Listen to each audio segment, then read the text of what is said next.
Okay, I have a couple agenda additions, under the, let's see. Under the new business, we have, the Fairfield Community Center Pavilion Project listed again, so I think we should just put that all at the beginning and have guests here to communicate about that. I don't really know why this is what it says I'm muted. I don't think you're muted. I can't be muted. Okay, we got this. And then, I just wanna mention that we have representatives from Green Dolphin also here to talk about the pavilion project, along with, Julie, and is Nancy here? No, from the community center. Just wanted to acknowledge their. So is that where you want to start?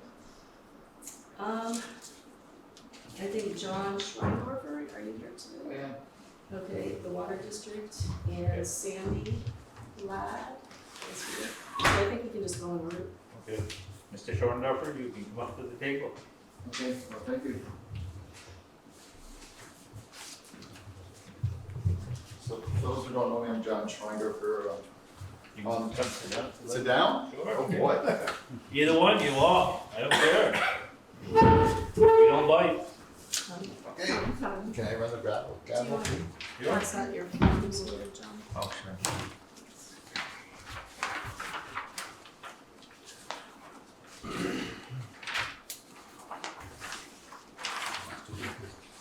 Oh, that looks like we are. Okay. So did you have the one for the generator too? Or? No, I thought we were to talk about just one. I have it, I just don't have copies of it. I was planning on talking about both. Okay, so I do have it. Yeah, I do need copies. So the village water was put in back in '94, and it's held together fairly well. Where as just like East Fairfield, the water meters are beyond their time, working time, and we've had some issues with them. And we're looking to replace the water meters. We don't have as many as East Fairfield. We have 54, 3/4 and 1.5 inches at the school. So we are looking for some help in replacing the water meters and putting them on a electronic reading. The last price we had on those was $19,500. Let's call it $19,500. Install? Or just We'll equipment? install them ourselves. It's fairly easy. Unlike East Fairfield, I don't know how they work, but our potential board works basically for free. You know, we do the flushing, track down leaks. You know, we do pay the treasurer a small amount a year, but that's about it. So we will install them ourselves at no cost to our members. Suppose they're basically a plug and play. You take out the old ones and the new ones just supposedly fit right in. Now, is this the same system as East Fairfield's asphalt? It is. Same thing, so it would be somewhere along you guys can work together, if somebody has a problem, the other one might have dealt with it. Yes, and that's our hope. that. You know, I think we're kind of staying away from putting the two of them together just for the. Now, do you have, in your proposal here, do you have anything for cost? I mean, not everything's gonna work perfect when you go to switch them out. Do you have money in there for? We do. Do you have some? I mean, we do have enough to take care of any issues that might arise. You know, it's not like we're gonna come back and look for more because something didn't work. Like I said, it's quite a bit. It's probably $10,000 cheaper than the East Fairfield's project. I know Donnie had come and talked to me about their project there. A lot of people don't like us going into their homes. that's another issue. And then being able to get someone to actually go and do it.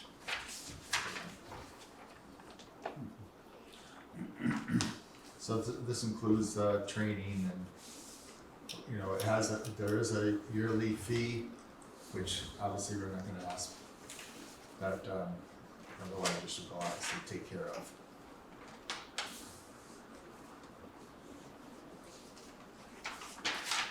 So do you charge monthly or every We 3 charge months? quarterly. Quarterly. Charge quarterly, for 10,000 gallons, and anything over 10,000 gallons, we charge, put a surcharge on that. We haven't had our, you know, when they drilled their wells, they gave us an estimate of how much water there was, but we haven't had them tested since then. So it's, you know, back 30 years ago, it was a lot, you know, it was great, but who knows what it is now. But that's just a sidebar. Have you had problems with water shortage? We've had problems with the electronics working correctly. We've had run up a lot of water a couple of times, but not because of the wells themselves, just because of the electronics not working as they should. So they Didn't pump when it alternating pumps, and then when one pump doesn't start. And, we've taken care of that. We've upgraded the panel so that they will kick on and off.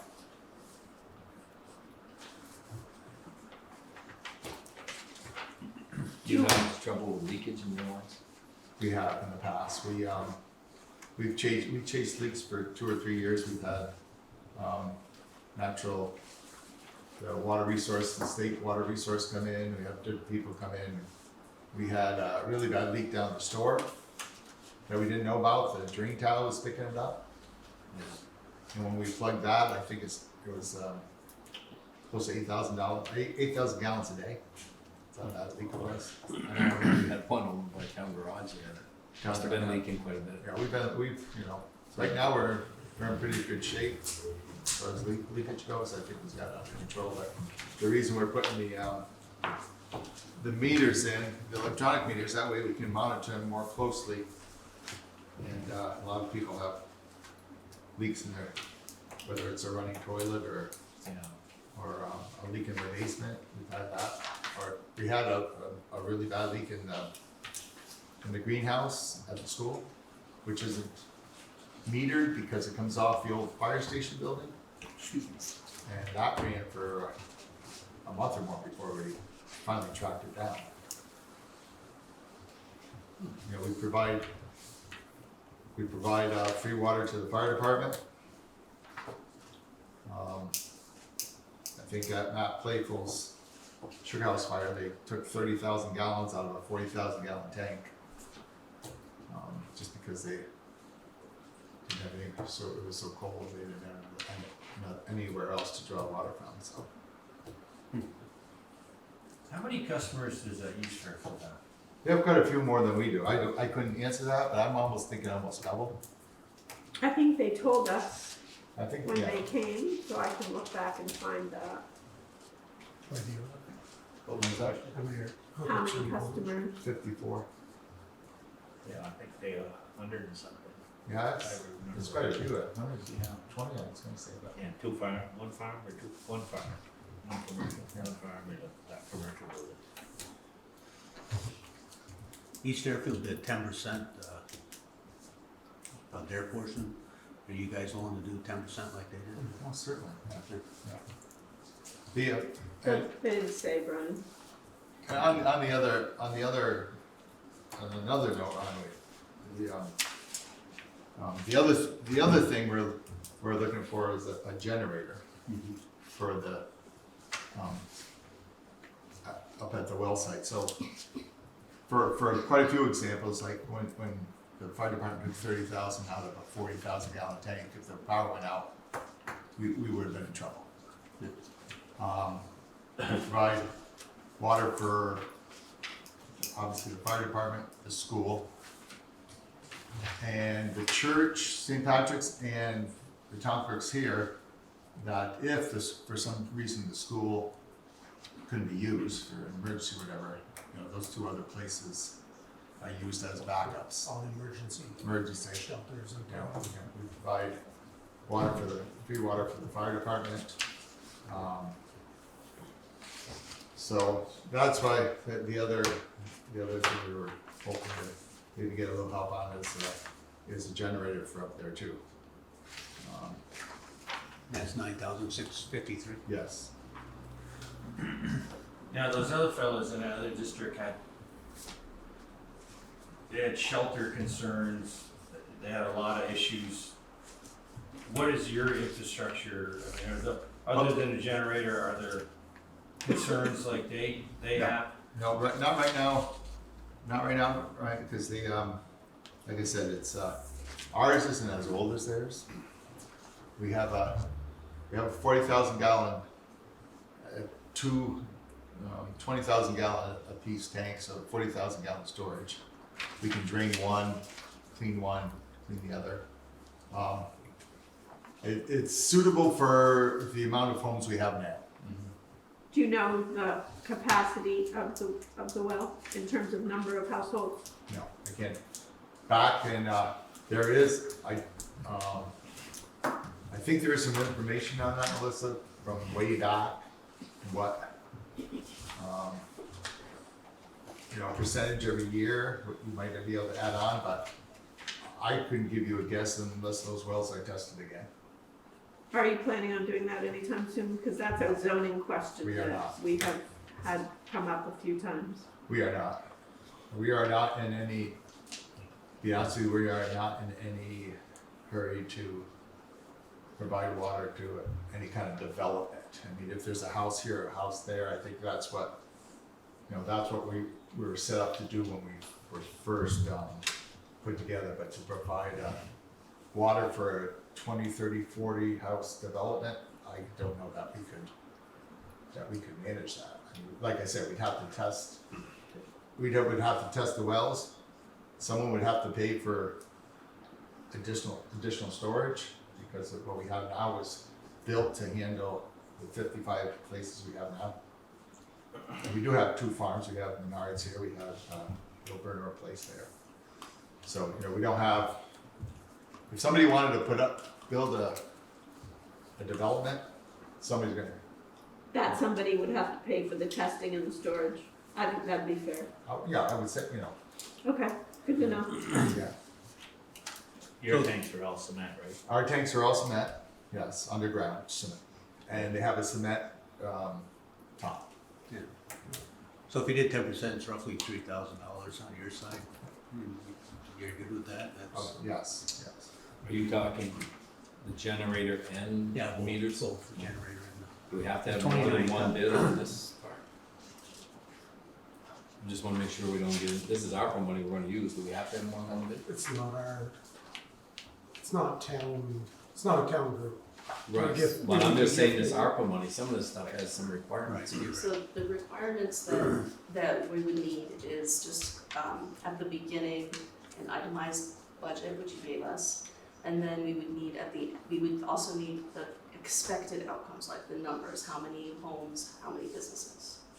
And then at the end, we just wanna know that you completed it. So in the middle of all of that, you're just gonna wanna make sure that you keep track of all of the expenses, all of the purchases, every acknowledgement that you have, because there could be an audit Yeah. at some point within the next few years. So, but basically that's it when it comes down to it. That's what's required. And you've allowed some money in here in case you hit something you didn't expect. You know, so you guys wouldn't really get caught hard No, we're not, you know, if bad piping going into a place or however that's. no, yeah, we've got that covered. Yeah, there was another generator quote that was a tad cheaper than this one, but it didn't cover the whole enchilada. Yeah. It didn't do the pad and didn't do above. Keep that in your grade. package, just keep that, don't lose that. I won't, no. Yeah. Yeah. John, how long you been doing this?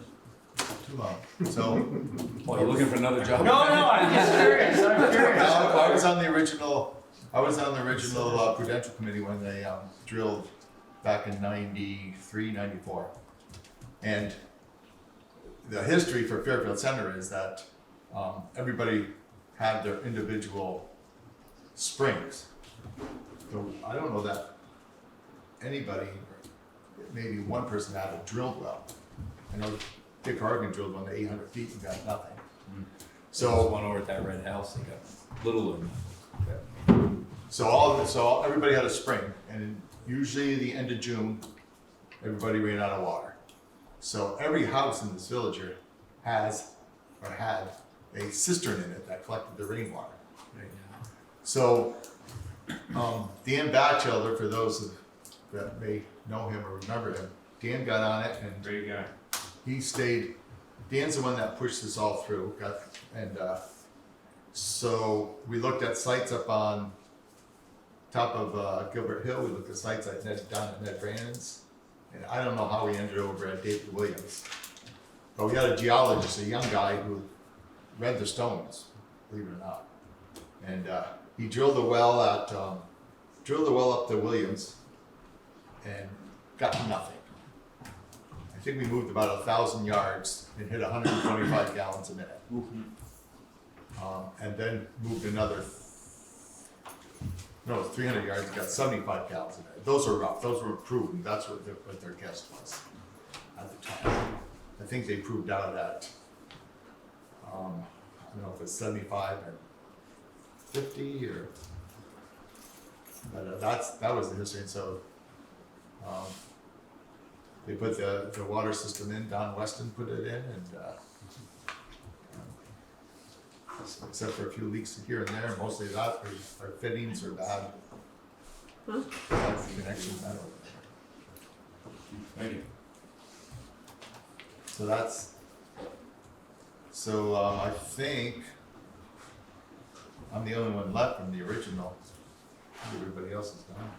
Dad, Bay Raymond. I make a motion, we go with that 10%, and that, as Ron mentioned, that would be approximately $3,000 for the generator. 19.5 at 10% is just about 2,000, Yeah, so it's 19. including the generator. I'll second that. All those in favor? Aye. What's your generator, Mark? What's that? How much did you generate? The generator is 9.6. 9653. So, there will be an agreement that'll be drafted up. Okay. And, I'll just need a few things from you in order to make that happen, so if you wanna just touch base with me, I'll do that. okay? I appreciate that. You're welcome. And, in terms of time period, I know we didn't talk about this with the other, contract, the other group, but there is a report that due in, let me think here. In, I wanna say March, of next year. Do you think that you'll have, or what percentage of this do you think you'll have done by then? All All of it, okay, great. as soon as we can get Going. going, we're gonna do it. Right. Will that be the generator diesel fuel powered or how? Propane. Propane.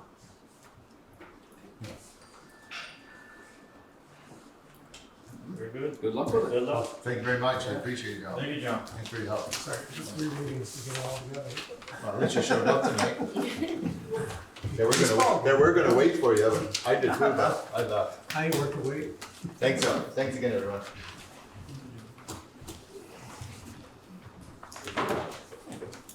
Mr. Ladd.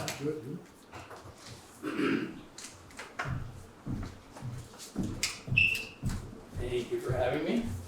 Now you won't want to take care. It's all right. Good to see you. Does anybody wanna look at the letter that Mr. Platt sent us? I do have, As long as it's Five showing up copies. on time, that's all we care about. And the price was Let me out. know if you need it. I have 5 copies. None of that. Sure. I'll take a copy.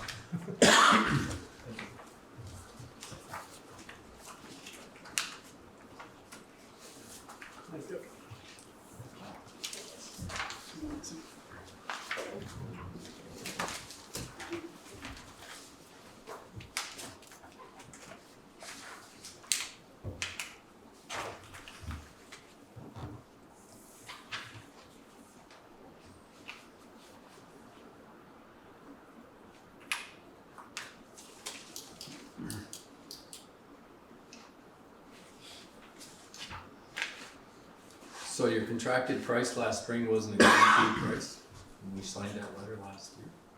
We thought it was. I mean, you were big on getting this thing ordered and getting it locked into the price. I thought that locked the price in until we received the truck. It did lock in the price at that time, certainly.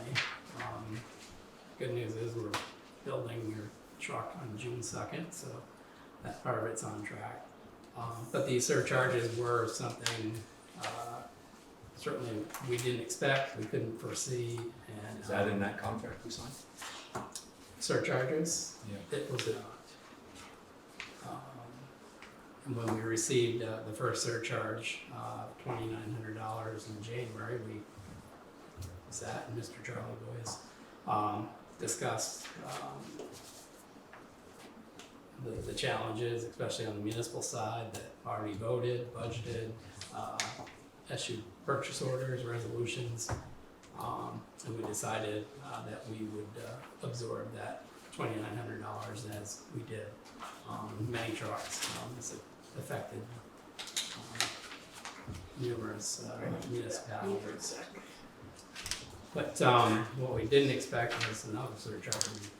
We said, well, hopefully that's good for this year. And 4 months later, we were hit with another surcharge even higher than the first one, which is the $3,800 for your Freightliner Model 114 SP. At that point, as I stated in the letter, we just could not absorb that surcharge also.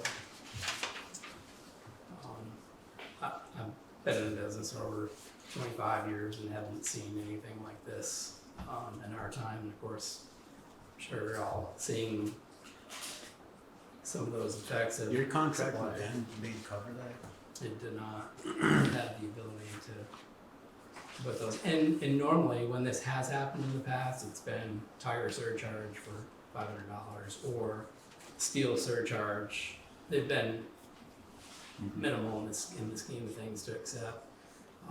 We were a bit floored by the hits in January, and then again. And I think this is, for the near future, what we're going to be seeing. It certainly has affected our business and the way that we will, in the future, put proposals out.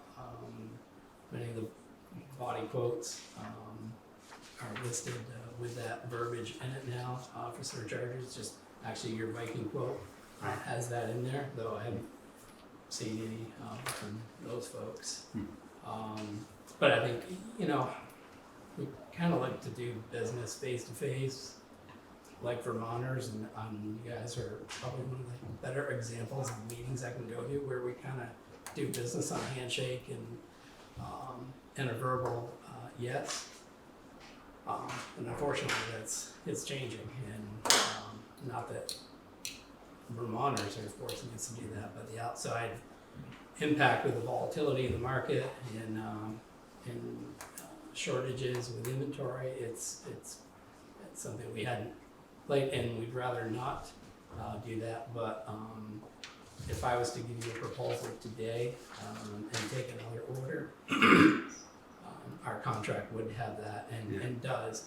And actually, the cover sheet that we do up for every order, including yours. Normally, we would just do the cover sheet, we do the sign back.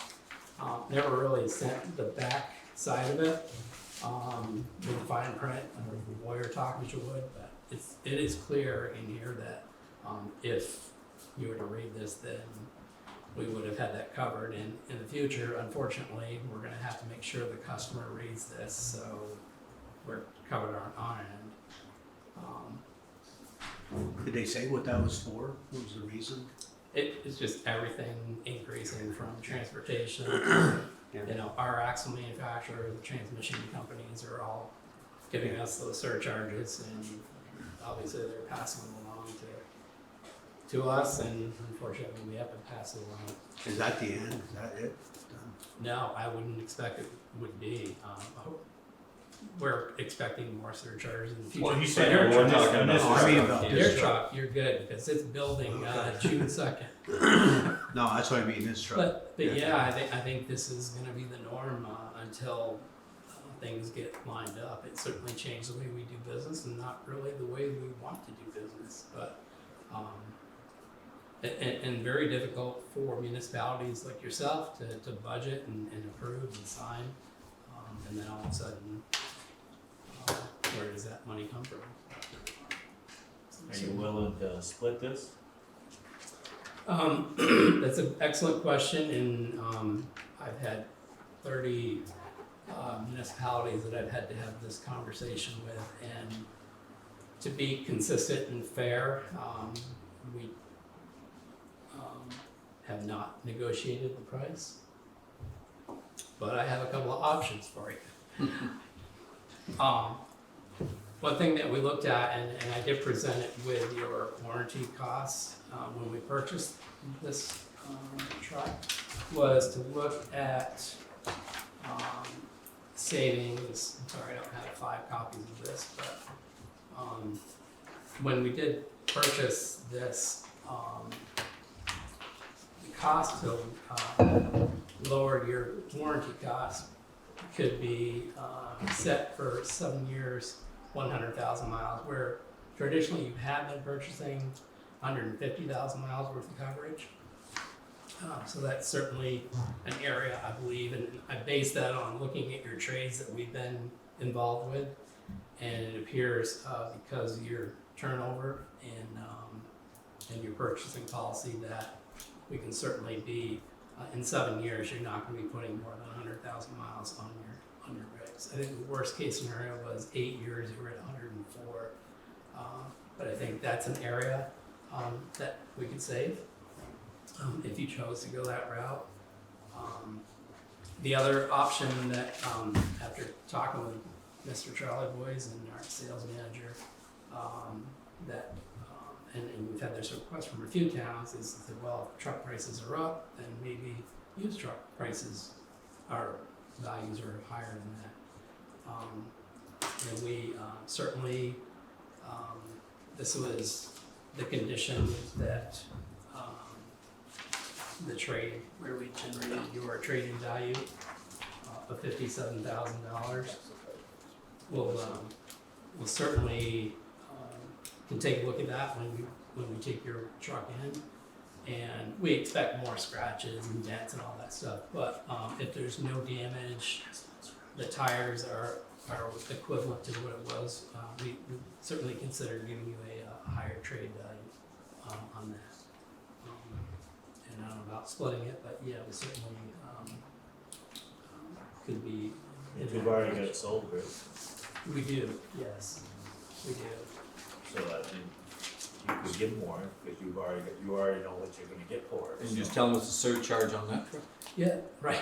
It's only fair. And the only reason why, yes, we definitely could, but we wanted to just make sure that it meets the minimum of what we had inspected last September. I had no reason why it wouldn't. So that is something I can It's offer. even better shape, isn't it, Mo? We appreciate all the new parts you can put on it. That'd be great. Is this typical, Mo, for like our trade-in, like 77,000 miles? Could we, do we have a consensus on the rolling back the warranty from 150 to 100,000 miles? Does that make? You said you were 80,000? Yeah, I mean, I I can. guess we got 80 in it. I could give you the numbers on what we've seen for mileage, but you're certainly, should be under that based on the, Still 7 years, though. The warranty's still yeah, 7 still years. 7 years. But we can save $1,400 just, by rolling that back to 100,000 miles. Cause it traded in with that mileage after the 84 months is ran out, it doesn't matter, cause it's whatever hits first, the 84 months or the 150,000 miles. That's certainly something we can offer, and I think, I talked it over with my sales manager, and I think we could certainly find another $2,000 in value based on where we're seeing the truck values come up Does, right now. Is the other truck, all the equipment in the box, is that still on time schedule?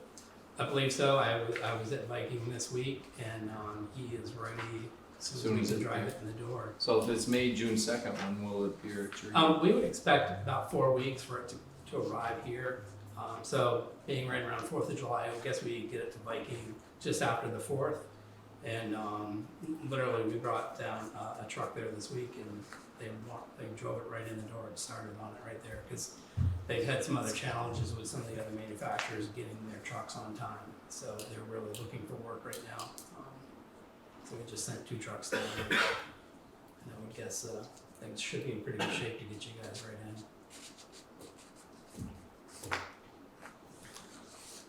On this, the trade-in one, this is pretty clear, I mean, the insurance part. The trade-in, how will we know that? Well, I would commit to increasing your $57,000 to $59,000. As long as the tires are good, there's no broken glass, which Warrants? you guys shouldn't be a problem with that. So to boil this down, surcharge $3,800 with the savings for the insurance $1,400, and then $2,000. That's like $345 extra that we would pay for the surcharge. And yeah, and that's kind of like If we get a surcharge between now and June 2nd, I'll probably retire and go Don't come back. farming or something.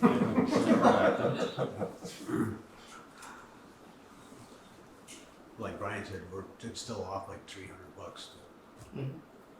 Yeah, you just get this warranty, but if you're not putting 150,000 miles on, Right. It's a waste of money, really. So I want to take advantage of that. And like I said, I think it's fair to say that the used trucks values have gone up, and doing your unit sold. So that's I am a little curious about, it kind of lost me with the explanation. Going forward, surcharges are gonna be part of your contract. Technically, you wouldn't be here, right, if you needed, is the surcharge a part of this contract that we signed? we had no surcharges when. No, but did you have the ability, like, a lot of times in a contract, there's a force majeure, like, Correct. something beyond your control. Is that what's allowing you? Because you're not really asking us for the third. Does our existing contract allow you to put a surcharge on the purchase of this truck? No, because you were not provided the backside of this sales Okay. agreement. So our option now is to say, we want to cancel the truck or to pay the surcharge. Correct. Okay. Correct. You want, and under Tom, you want a motion? Or you want It has to be a motion, yeah.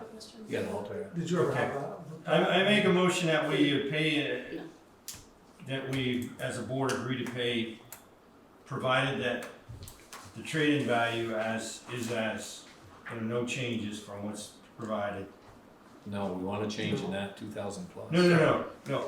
There's no change in the state of the vehicle Right. that would allow Charlie Boyce to reconsider. With that assumption, I make a motion that the board authorize an additional $345 to cover the Charlie Boyce surcharge added, or Daimler North American, and the change from 150 to 100,000 mile on the warranty, and the additional trade-in value, for total $345 additional charge for the town. I'll second that. That makes sense to you? Absolutely, and I'll update that and put that in detail, so you have a new copy of that. Do we need to sign something else? Yeah, I'll allow you to sign that, but just so all the information's out there. You wanna vote on it? Any other comments or questions? All those in favor? Alright. Thank you very Soon much. there'll be some promotional things here too. Or is it gonna cost extra with surcharge? Man. Thank you for your time. Yeah. Appreciate your No, working with us. Make as- sure it gets here on time. Yeah, so far so good. We certainly will. Oh, we have it in our contract, anyway, right? If it's not here, it's a penalty. You get enough put down payment on the next truck, it doesn't. Insurance is $3,800 per week surcharge for every week it's late. So There you go. we'll do this. I do. I love coming to see you guys. I told them all that when I couldn't make your meeting 2 weeks ago. I'm like, oh. Thank you very much. Oh, see you later. So when you wanna look at a truck, Sandy, you need paper for, I'm sorry. when you wanna look at a truck, No, we'll look at it when we take it in. okay. So when your new truck gets delivered, we'll just inspect it, make sure it's up to snuff, and I have no reason why it wouldn't. Your trucks are always in good shape when we take them in. Are you using it, Morris? Just once last week, I'll use it, Say we could, get it in. might be able, well, I guess we could put it on the rack and keys, but I couldn't get rid of it, just, or something happens to it. Would you like to take it down there? Yeah, certainly. Oh, that's a good idea. That's a good idea. You If don't you got a need- customer. You don't need that. No, for- no, do not get rid of that truck. No, No. don't be foolish. Okay. No offense, Sandy, but I don't, No, until I I- see one in the yard, Yeah. Oh, No okay, way. okay. That's fair. I like the thought, but You're for good. $2,000, I'll keep it and plow the roads next winter. Thank you very See ya. much. Yeah. Thank you, Sandy.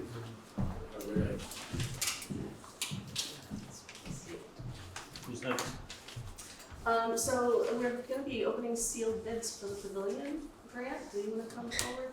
I saw that Emily is actually no longer on Zoom. I'm not sure what happened there. No, I'm still here. You are? Oh, there you are. Nothing better? Okay, great, thank you. Good thing Sorry. good thing you didn't talk about it. Okay, sure. So we have 4 bids for the pavilion. It's okay, I'm tiny, I can fit right in here.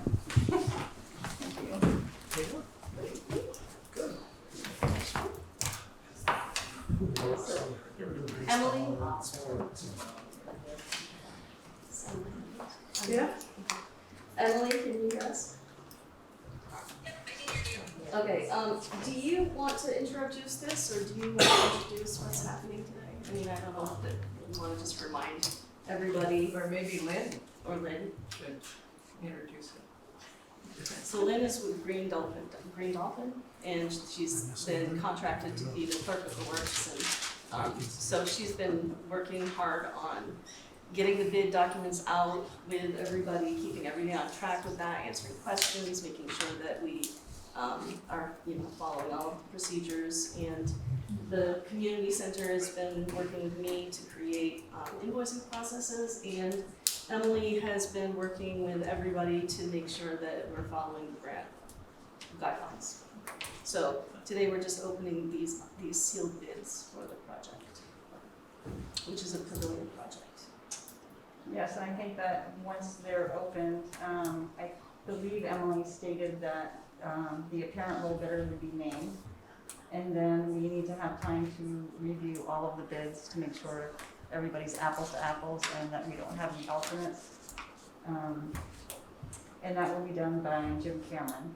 He is the construction, he can do this better than I, for sure. I'm just doing all the administrative work, trying to keep all the questions in order and getting them posted as addendums to the RFP, so everybody has the same answer to all the questions. So I guess if we start opening, and then I'll stop by tomorrow and either grab the package or, grab a copy of it and have it scanned, and it would go to Emily, Julie, Nance, and we were hoping to have a conference call tomorrow to kind of go over everything and make sure everybody, again, is apples to apples. It was a little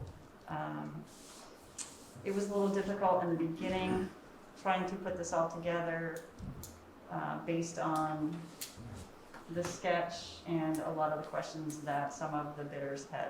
So we're hoping we did our due justice and that bids come in and there aren't more questions to be answered. So are you gonna give us an analysis and a spreadsheet or something?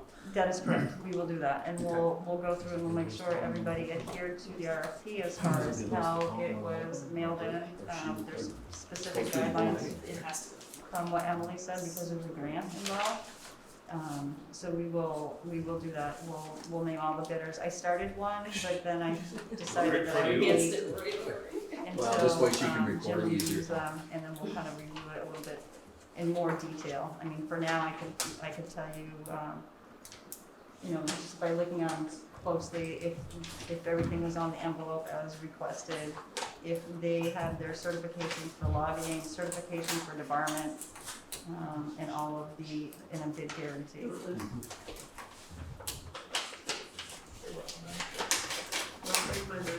And I do know James Clement is here. And he's one of our bidders tonight.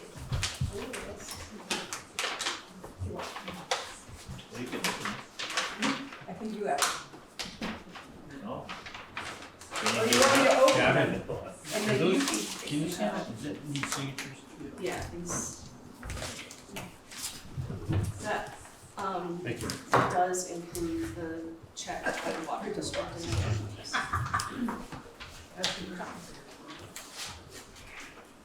At least they're sealed. There you go. Can't go bigger than Well, I appreciate your explanation of what you're gonna, the due diligence that you're gonna do, because that's exactly what we want to hear. Okay. It sounds very, very fair, and as you said very eloquently. That's,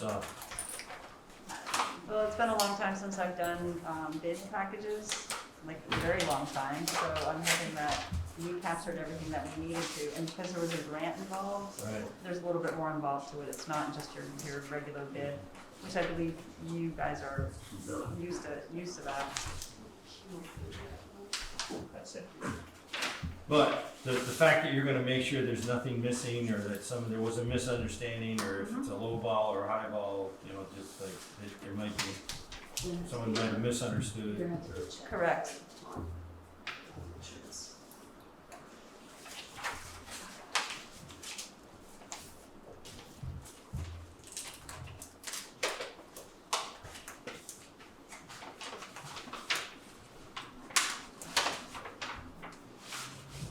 We're all being weird out loud, or? Yeah, the select should unseal and then read the bid amount, the total bid amount publicly. And then from there, if you want to make a motion, you can. Check with it in the envelope. Let's open one envelope at a time, and then put everything back in the same envelope. Let's not tear them all apart. Yeah, so, No check. Oh, yeah. so we'll just wanna have the select board read around the name of the bidder and the amount publicly. Right, so take that one, and where's the envelope that one came in? Just keep them all together so we don't confuse them. Vermont Construction.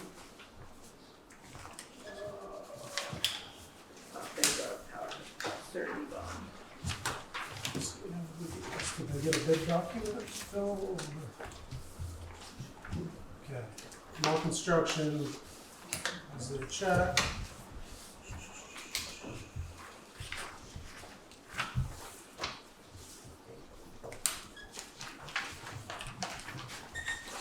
Yeah.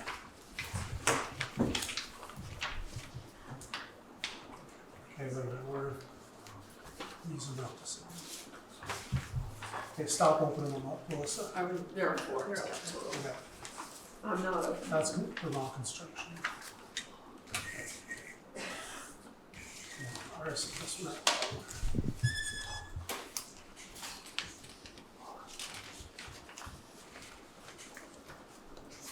Vermont Construction, total $160,000 even. We'll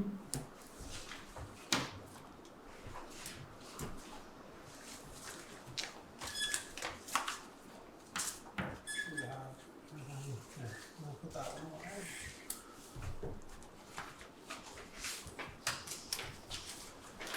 Gumet's Handyman Service.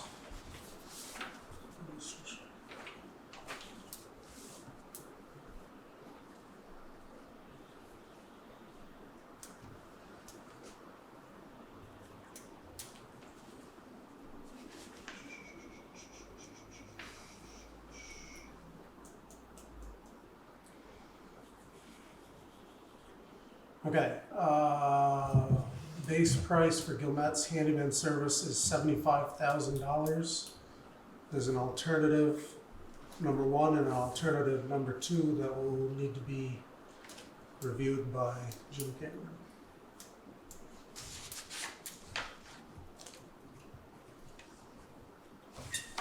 There.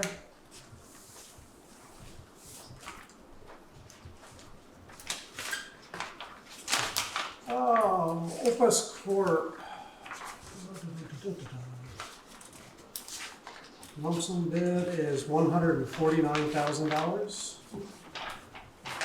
Opus Corp, you see that one?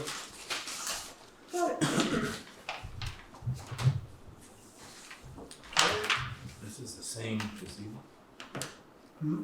This is the same gazebo? Yeah.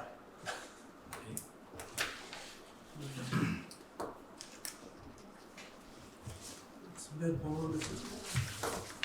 And then the fourth one is sills, post, and beams.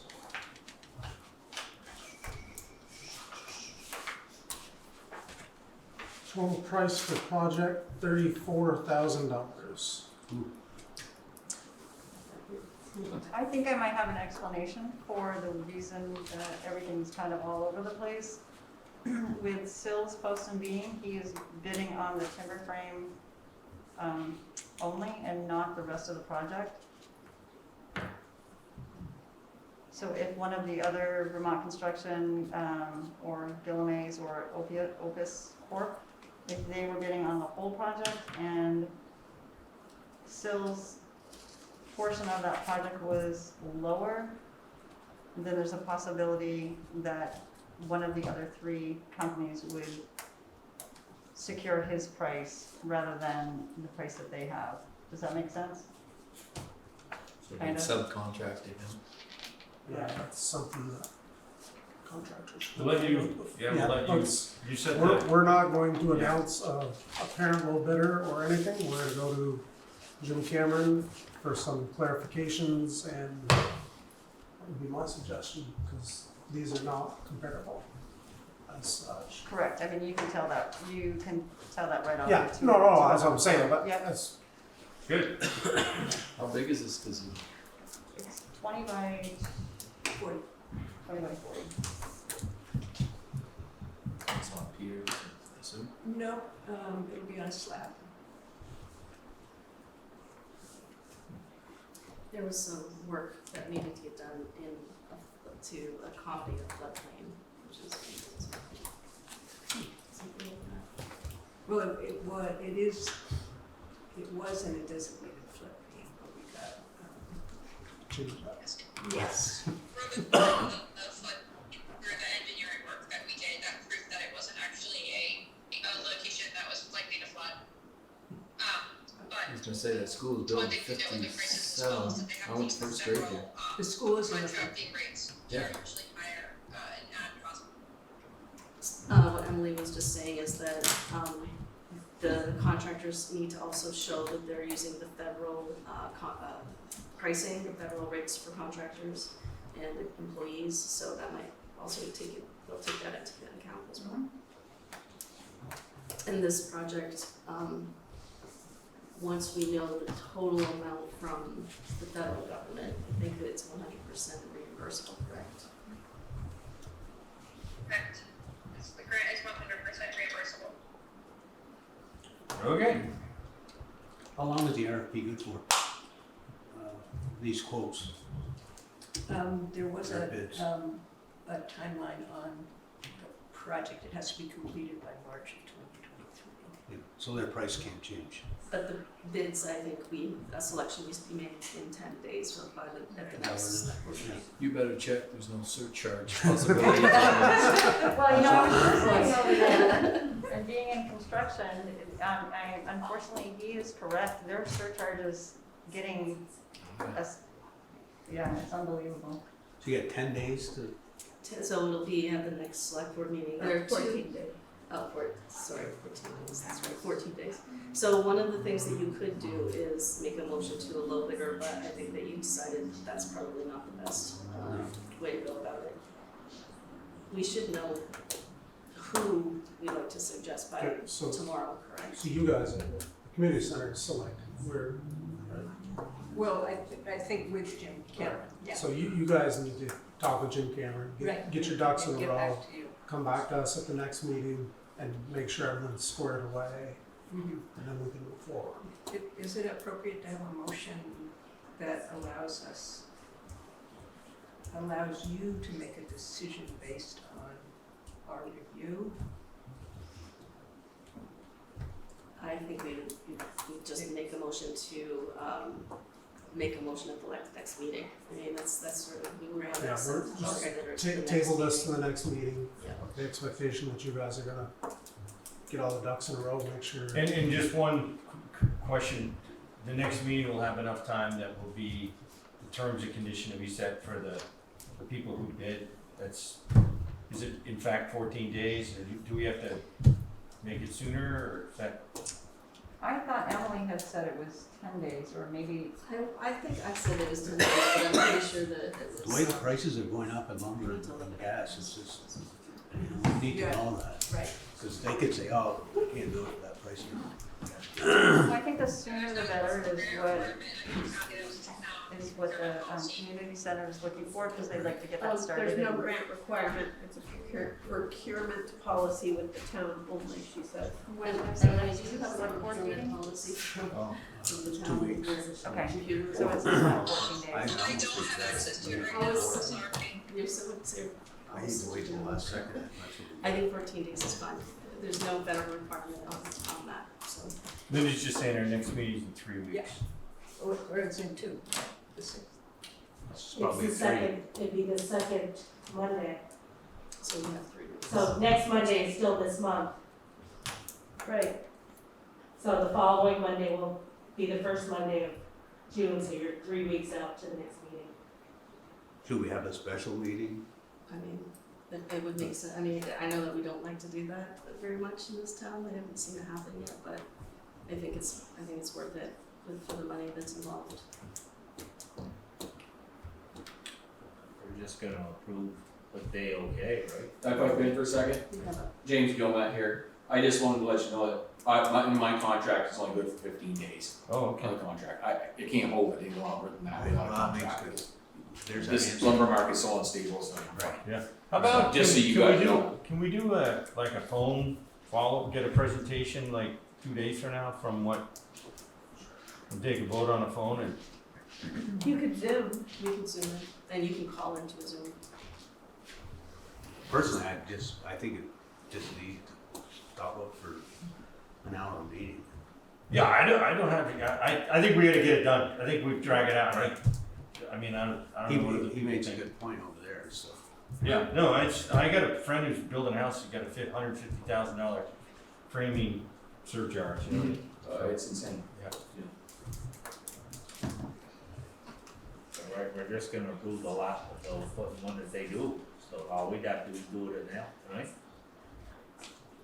They can award the contract, So there's no money out of town pockets. That's There's the no deal. money on the town. Well, I'm gonna make a motion, just, maybe no one wants a second, but I make a motion that we accept the recommendation from the Pavilion Building Committee, is that what?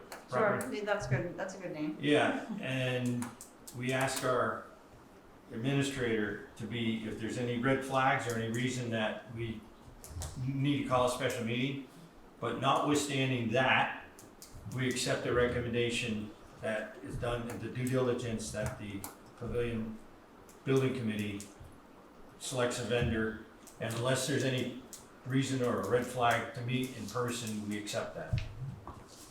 And the suggested bidder will be, the one that's the most, the lowest responsible, and responsible. I didn't say lowest responsible. I You know, you well- gotta go after, the building committee has to be able to figure out Mhm. with the matrix that was articulated, you know, there may be some complexity of like so I'm not saying tie their hands to go with the lowest, I'm saying they had a Follow the RFP, requirements. they got responses, yeah, they gotta Okay. make sure that and to follow all the policies of the grant. Yeah, but if you see some red flags, then you recommend to us that, hey, we need a special meeting. Notwithstanding that, we accept. Well, she won't know it, it's gonna be these two ladies and the rest of you and And Jim Cameron. I'll be in the meeting. Yeah. I'm in the meeting. And Emily. We actually set up, or we're trying to set up a conference call, for tomorrow at 12:30, hoping to have these packages to Jim Cameron so he can review them in the morning. It's not a large project, so I don't assume Yeah. that it's gonna take a long time to review what's needed. It's a fairly simple project. It's just making sure that everybody understood all of the questions and the answers, and that everybody, is kind of on the same page. Well, I wouldn't say they were, but. Well, no, and again, I think part of it is, in the beginning, and you can correct me if I'm wrong, in the beginning, they were looking for a general contractor to bid on the project, to take care of everything. And I think when the RFP went out, there were some smaller companies that didn't want the general contractor position. They wanted to submit their bids on just a portion of the work. And that's why you're seeing a discrepancy in the prices. So you guys gotta figure that all out. That is correct. I'll second Brian's motion. Any other discussion? All those in favor? Aye. Any questions from the contractors that are here? Any questions at all, or Tom's Do I asking? have, no, I did, as I said, there's a couple alternatives in there, I put in there that I had a couple different choices that, my opinion, I don't know if you wanna talk about it or not, it's up to you, but. No, that's for the, No, I mean, I think you're, unless you think it needs additional clarification, but it's in. No, I mean, I looked at it, I went up there and met with Jim, we talked over, and it's just pretty cut and dry, so. Good. You know, That's no, I probably shouldn't say it, but you know, sometimes contractors see that this is grant money funded and they just throw out crazy numbers, so. Right. It happens. So. Good. We went through that on the town slut shed. All right, thank you. All right, I appreciate your time. Yeah, I told the state, take your grant money back, we don't want it. Yeah, if you got, that was a good decision. Thanks for coming, Emily. Are you still there? Good luck. Yeah. Thank you, Julie. And I like to see you Yeah. It's all right. And you'll copy these. I will give you those and give them to Linda. Perfect, thank you. Well, thank you. Have a good evening. Good luck with it. East Fairfield purchased their meters already. They have, so they haven't signed the contract, I do have a contract for them to sign, which is, it's not a contract, it's an agreement, that has been vetted by legal counsel, and, they need to come in and sign it and provide some numbers to me, and then we have a check that's available to them that they can pay for their. Are they aware of this? Yes, I've had these conversations with him, and he has a copy of the draft, so I just got this back from the, lawyer, today. Well, So- they finished it today. So yes, you're writing the check today because they expect to sign that stuff and Yes. purchase them within the next week. Yes. So So will you make sure tomorrow they get a call that they're needing to come in and sign this? they did The call, check, and the check is available? yes, I did call them this morning and told them, I kind of expected it to be here, but I mean, this, the one here in Fairfield, this town would be the same contract. it'll be a very similar contract. I don't think it needs to be vetted by legal counsel. Because of the ARPA requirements, I just wanted to make sure our language is correct and, that we didn't miss anything, so. What about the policies that we were updating? Excuse me. Wait, So let's go this is- to the agenda. So this is actually related to the pavilion project, so I don't know if you wanna do that now or during my Looks like report. it's tied together, so. Okay, I so, make a motion that we approve the minutes. Let's, not get rid of them, but let our company or visitors get some of those, and then we can do this other stuff. Okay. What else do you got? okay, so, in terms of the pavilion grant, did you wanna do that? We You have, have to send the visitor. oh, the visitors, do we have any visitors? We got Mo. No. Are you done? Oh, you're leaving? Back to business. I took him to the walk. Oh, okay. And They were then asleep. Jonathan. Who's the other fellow? Jonathan. Put my glasses on. Get them off, then I can see. Do you guys wanna talk to Jonathan before? We paying you by the minute, Jonathan, or you're just here checking on us? You asked me to come to your last meeting, but then you didn't have a quorum, so I figured I'd come back and say hello this time. Well, come on, say hello. See you later.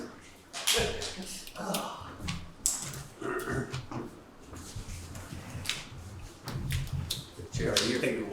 Well, let's get right here. We don't want to take both place. He'll go home on us. Let's sit right here, take it out. Yep. No one else was on there, so I just turned it off.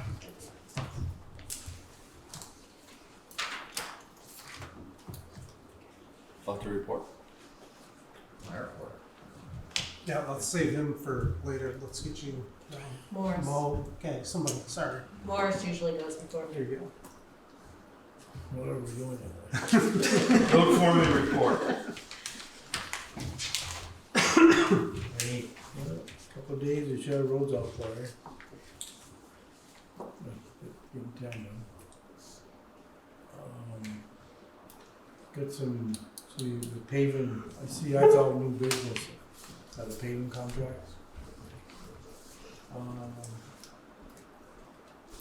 I got some bids on some excavators, backhoe.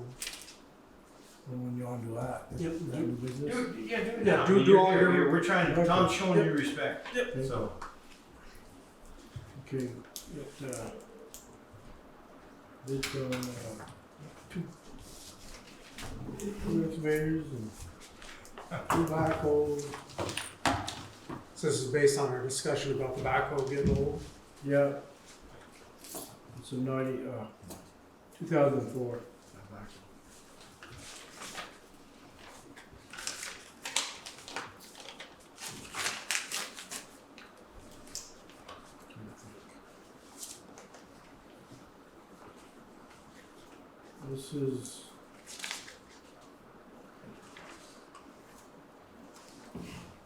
This is a quote on a 145 excavator case.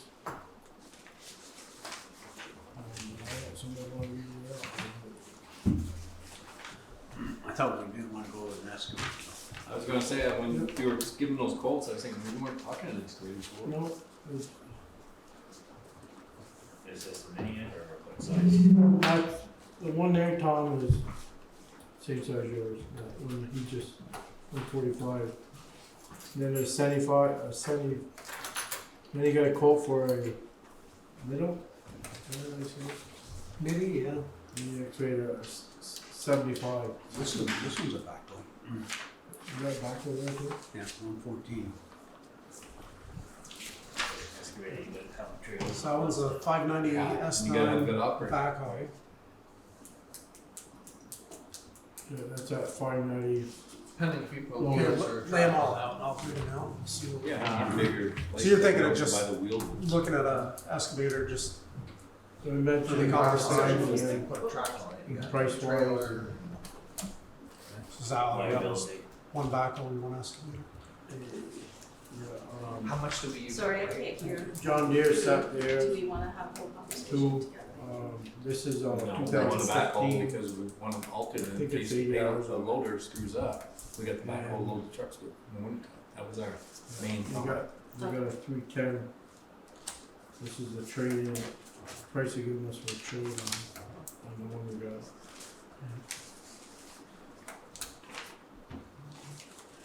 Right, so This is a new backhoe here. that's through Deere. That's a 310, that's from John Deere. So Deere is looking at giving us 31,000 as a trade-in for the backhoe, right? Yep. That's what they're saying there. Towards another backhoe. Yeah. They're with the 31 for a 2015 backhoe, which just said didn't have too many hours on it. 107 minus 31 in trade-in is 76,000 for a backhoe. That's the description. Or, yes, that's the one. So John Deere 2015, 76,000. John Deere didn't have a new backhoe or? Right here, Okay. 310. That's a 410. Okay, so a little smaller hoe, brand new. 141 minus 31,000 trade-in is 110. Is it pricey? Huh? Used to be when that's big. And the case backhoe from Beauregards, they're looking at 24,000 for a trade-in. See, they start at 154, $15,000 municipal discount, 24,000 trade-in, for a total of 114,000. And that's for a brand new 2022 backhoe. 590. That compared to the 410. You know, size wise, yeah. Yeah, so that's 40,000 more than And that only had 80 hours on it, you said? In 2015, I somewhere got 80 hours. See it somewhere. Where did it come from? I mean, No, that just came in off the computer. James actually took it in, I already gone. Came in late today, 4 o'clock or something. Yeah, do that. And Beauregards had an excavator price for a 145D of 166,000. That's after the trade-in.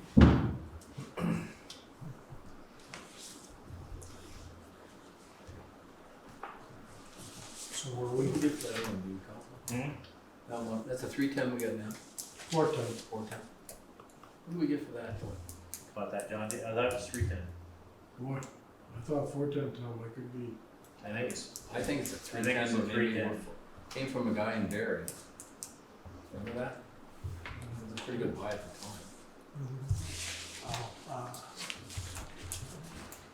410. The one we have now is a 410G. That's what I paid for 410. 31,000. That's John Deere. So what are we thinking here? Are we thinking just start to price them out and figure out what we're gonna budget, what we're gonna start looking for, or? Yeah, we're just trying to get some numbers together, what it's gonna cost us. I guess, and how bad a shape ours was, or how much needed to be done to it. You know, in order to get it where we knew it was gonna be usable all the time, we could count on it. yeah, 'cause you said it needed some work, right? Yeah.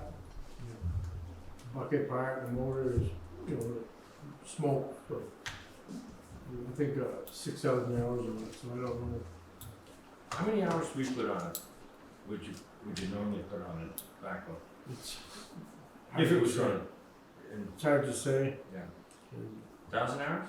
500 hours? Yeah, I'd say more than 5 probably. So you wouldn't rationally, you wouldn't think buying, would you recommend buying a new excavator? Or a backhoe? I don't know. It's. How much did you pay I on really maintenance for can't that answer last that. year I don't know. in general? How much did we pay on maintenance on this one, on the one that we're trading? Like, how much did we Well, we got do for work on the work done by the mechanics, so that? he ain't been out. Hasn't been out of the shop, out of our shop. Right. Okay. That was 2047. Wasn't it 10 years old when we bought it? Doesn't even say the year. Well, somebody told me 2004. So yeah, it was- James did or something. we've had it 7 or 8 years, right? Does that sound about right to you? Yeah, I think 8 years. Most of the hours you put on that are what? Loading trucks, or when Yeah. you're digging around ditches, or Yeah, coming out? once in a while we'll put a culvert in with it, or dig those stones out of the road, or Yeah. The biggest thing was to have it for a backup in case it failed, right? That was what it was used for when we originally Yeah. bought it. So would John Deere give you a quote as to what it would cost to fix it up the way, I mean, do you think? Yeah, they probably would, you know, ask for or somebody, I don't know, I mean, I don't know if it's beyond, probably if it's beyond Tom's work or not. What it needs. Is the motor shot? it. I know it, we're starting it. So what do you got, Got leaks? power. I mean, what do you got, those wrist pin deals? on- Yeah. So those need to be rebushed and all that kind of thing. It's a wing. Yes. Is that tight or don't, or lets it go? The Wayne Roy, What did you say, Tom? is it tight, the Wayne Roy, or does it like, Oh, it flops? it's all over. So it's a piston, Yeah. and it's not worth rebuilding. We rebuild ours in our excavator twice. Wind up putting a new piston in eventually. Both of these backhoes, James made sure they weren't wing noise. It was, Case got their own setup and John Deere got their setup. See, the new excavator, it's, the Wayne Roy's on the digging bucket, it's not on the excavator, so you don't use it when you're digging with the. Dig the feet. trench, you're not beating your It's twist a lot last. better, just a matter of hooking one hose. Yeah. Well, I mean, we need to think about it. They just get, and you said that John Deere, the 215 had just come up on the sites. Yeah, he sent it. Yeah. Yeah, that's what we're doing. Even the new and 2015. You could say 80 hours somewhere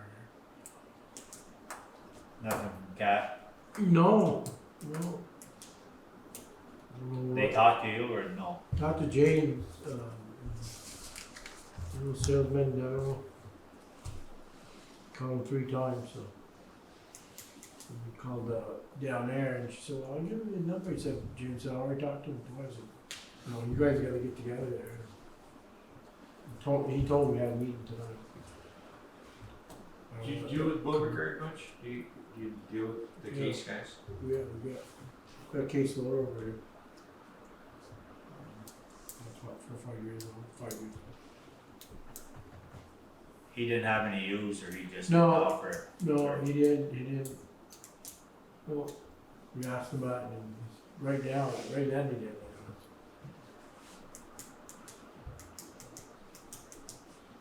So we're paying off the salt shed this summer, and then we have some equipment funds that we haven't transferred yet, but I think that with the $50,000 loan for the truck, we will still have some money left over in the equipment funds. So but I can bring you some exact numbers in our next meeting.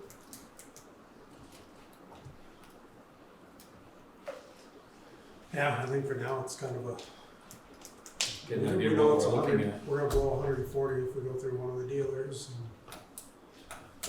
Yeah, unless you buy something like that 215, low hours. Is that through John Deere or private dealer? I think it's through John Deere. Good deer. The problem with going to a 310 is that gonna be enough to load sand. That's what.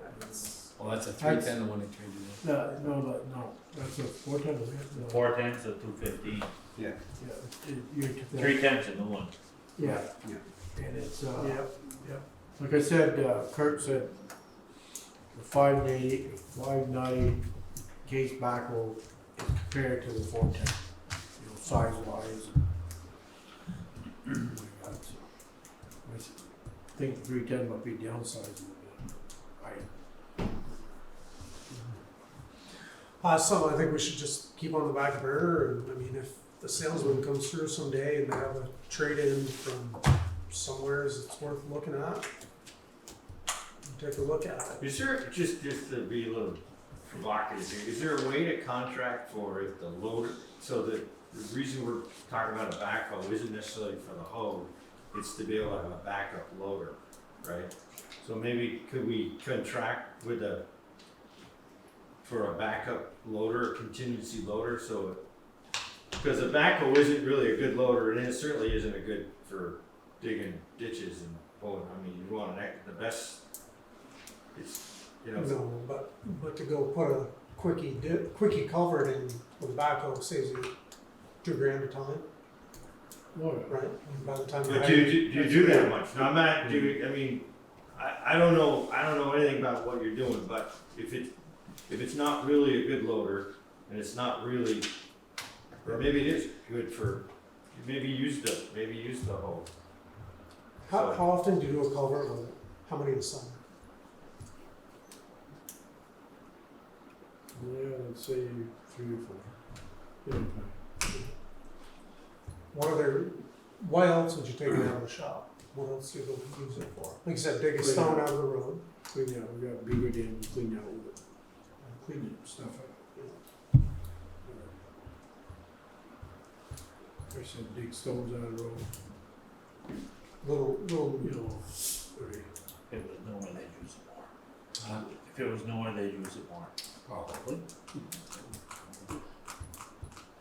we got So what's the timing that you're suggesting that I mean, it's just like something we could. I can bring you some numbers at the next meeting for how much we have, how much is sort of earmarked to project already. I think with the cost of everything going up, I think we ought to wait and see how we end up towards the end of the year.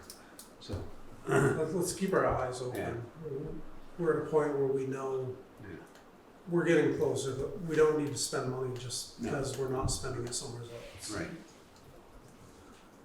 And like you said, it's not something to take out every day and run to the far side of town. It's handy as hell when you need a backup loader or a little project here or there, but Right.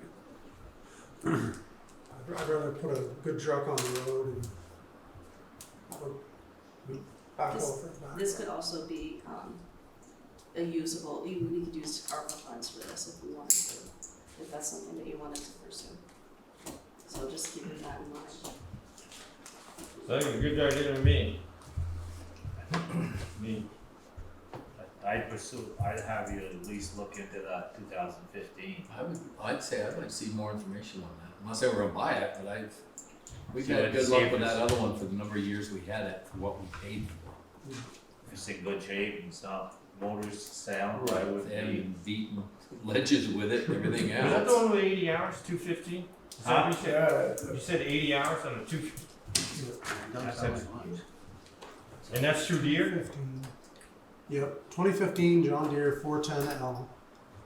That's big enough, right? 410? Yeah, Right, so to go. what we got now? I'd have James or somebody look at it more and get us back to the next meeting. Okay. Rather than spend think- $6,000 or $10,000 on the other one, fix it up. Yeah. This is Same, tight, same. Yep. you spend 10 or 15,000 on fixing that other one up. And you still get a 2004. Do you need a wrist? Do you need a wrist to do your work? And does that have a wrist? Yeah. Wayne. That one does too, doesn't it? Yes, it does. Yeah, But it has a John Deere one, right? yeah, I think it's right on the pocket. You know, now they got this. Right. Yeah, just pick one up, it's fine. Yeah, well, that makes sense to me. Check it out for next meeting. Okay. ARPA funds, boom. So this is the quotes for the paving grant and for paving bids. Are we gonna need the ARPA funds for gravel and stuff for the roads? Blacktop, yeah, gravel, yeah. I don't think we wanna do that, though. That sounds like an annual. I don't know. That usually, yeah. Alright, Dave, pass those low-cal things over. If there's all on still What's that? Yeah, Linda McCall in Bakersfield notices when she watches that you're usually the first one for the cookies. Hey. People somebody watch. has to go first. Yes. Yeah. I see it reaching down. Well, I was getting the napkin first. if I Well, got that. I am, but Melissa beat me tonight. After.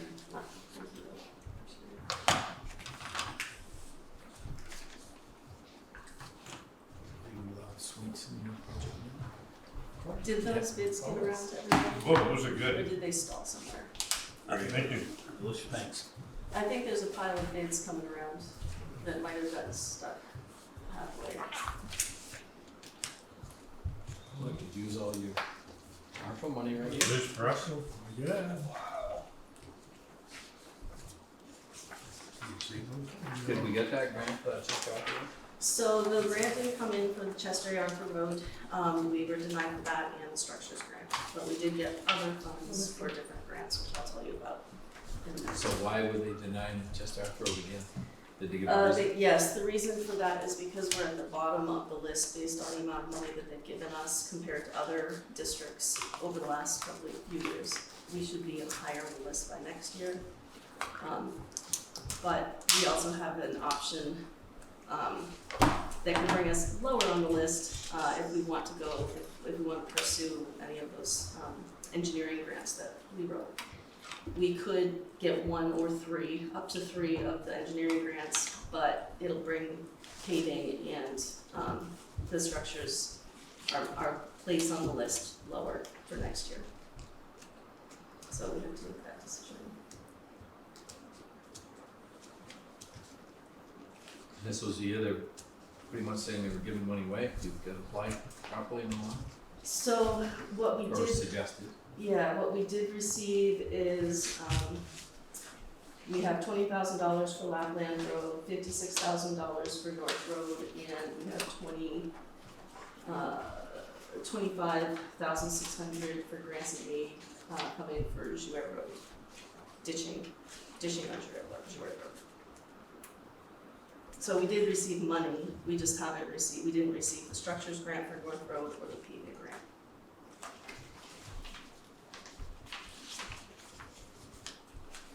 So basically, as far as blacktopping goes, you got a budget of $150,000, right? That's what it looks like. You didn't mention to the bidders about the grant, the pending grant, did you? Yeah. Did you mention to that? Okay, so there might be Chester some Avenue, so discussion. we took it right off. Yeah. And then the town garage, the fire station. I see, I came in at 29,000 from Wicked. That's it. We don't even have that. I wanted to check first before I committed to a second one.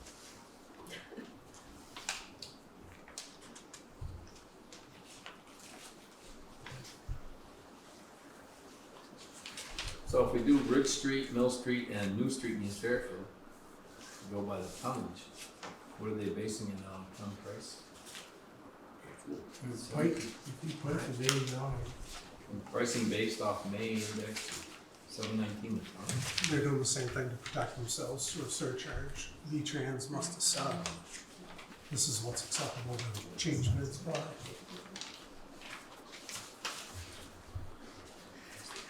So excuse me, here, so we're looking at quotes for like $500,000, and how much do we have budgeted? 160. You had a few thousand left in it from before, right? I'll have to look this up. I think there's 15 or 20 yeah. carryover I from think we before. spent 135 and that's what we spent last year in fees. And this How much? also, if we 135? wanted to tap Last into year. ARPA. So basically with ARPA funds, everything that we would normally pay for as a community, because we chose the, what's it called? Say that again? What is it called, the Yeah, the ARPA, method of, the basic Standard allowance. standard allowance, thank you. Because we chose that, we can use it for any kind of salary or anything that we want as a municipality. It doesn't have to go away to other organizations. So they're saying the blacktop is 719 a ton. Am I reading? Okay, I was just looking down here at this, that's why I haven't seen it. I'm like, whoa. 94.60 a ton. Yeah.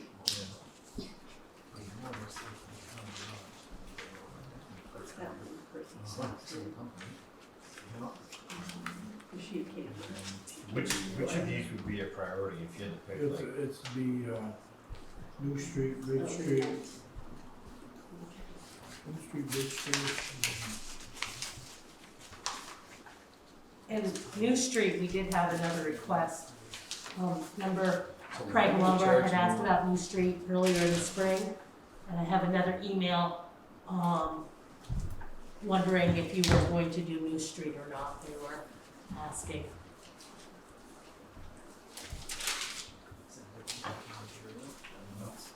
New Street, Bridge Street, what else? Mill Street? What would be the, Mill Street across from the car store. Oh, did they give an explanation why they charge more per ton when they're talking about doing? Oh, one of them was $106 instead of $89. There's more handwork at the fire station. I can send you what. Oh, is that right? The Is that why they roads, wouldn't- they just dump in the paver and drive along up there, they're gonna have to Send you what. stick around and Yeah. garden hills and I used to everything do else. it. Same material, no, it's just payment. What our budget is, the town garage would be half million. You don't get where, no, we can cut it. You know, That's strawberry a speed rhubarb, bump. it's a very Slows you short down. season, yeah, and you get them both. Very good. So we've got $150,000 to spend on paving. You have 60 in your. But the savings. problem is, we'll tell them 140,000. They'll say, oh, you need 1 3/4 inches, not 1.5 inches, and we'll pay 270, so. You have 60 in your paving fund. That's not part of your budget. And then you have any extra ARPA funds. If you- Right. Right. We're not gonna do that So- Chester Arthur Road without that grant money. New Street plus Bridge Street. Do we have to do Mill Street? Yeah, it's, you know, across, it's Mill Street, you walk through by car. Yeah. Go across the bridge, right? Yeah. Now Mill Street, Tom, which I always get confused. Bridge Uh-huh. Street is where the wooden bridge is, yeah, and then Mill Street is where the school, old school is. up there, school up to the Y. Yeah. Okay. So, I don't know how Bridge Street is, I don't ever travel that, the other one's pretty well. The other one I didn't think was that bad. I went down it one day just to go through the bridge.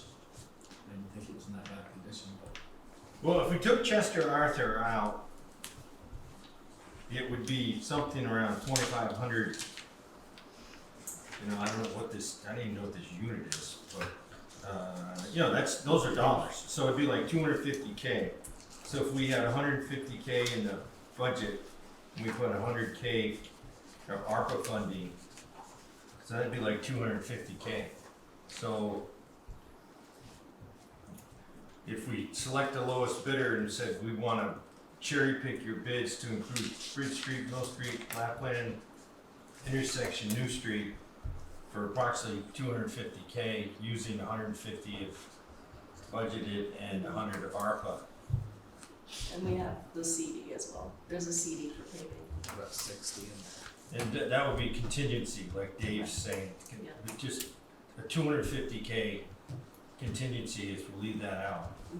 so What do you think, Dave? I don't like using our ARPA funds. We haven't got much left. We Oh, started. no, burning no, that we stuff. do, we have about 550K. Yeah, that ain't much. I'd rather, that's wish list money, things we can, I see a better use coming down the road, something, this is something we run into every year, these roads aren't gonna fall apart, they're not, it's not the end of the world, are they bad? Yep, but we can put our budget at them, and that ARPA money can be used on gravel roads. We haven't put any money into gravel, other than filling in mud holes in the spring.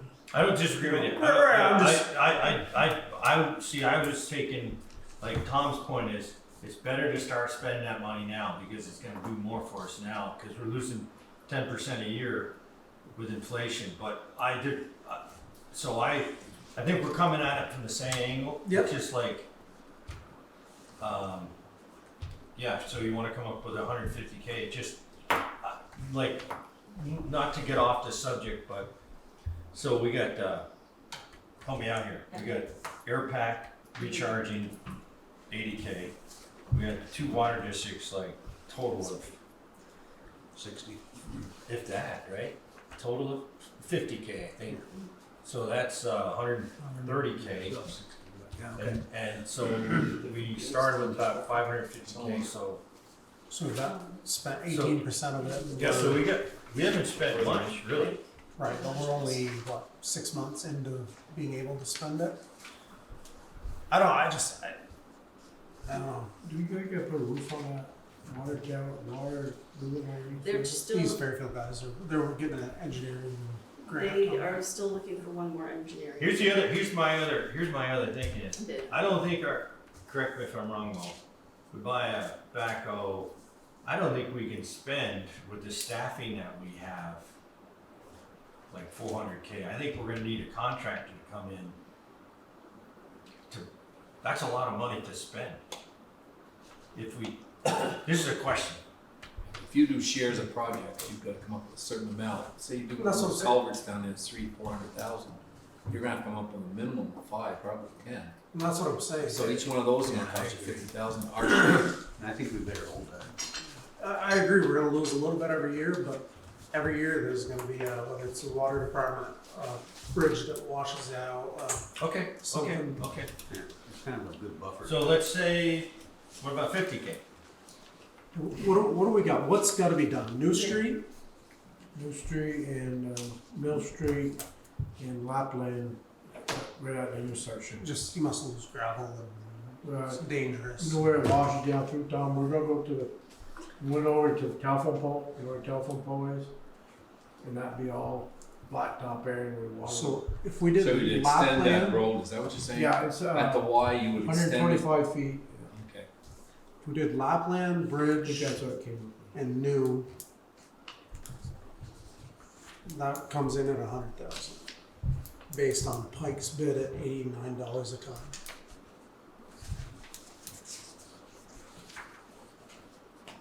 Right, And then Mill there's Street, the- Mill Street is the one to the covered bridge. Yeah. Yep.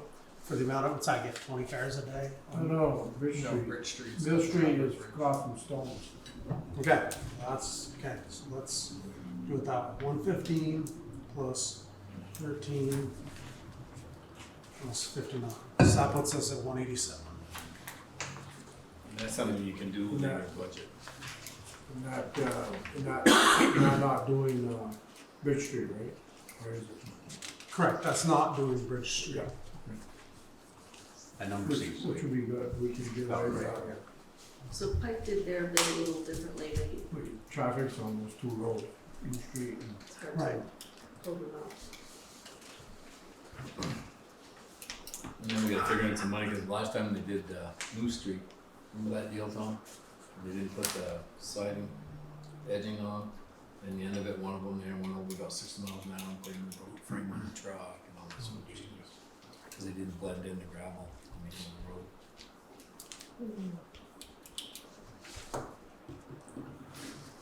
So you gotta figure in so much for putting your edging down too.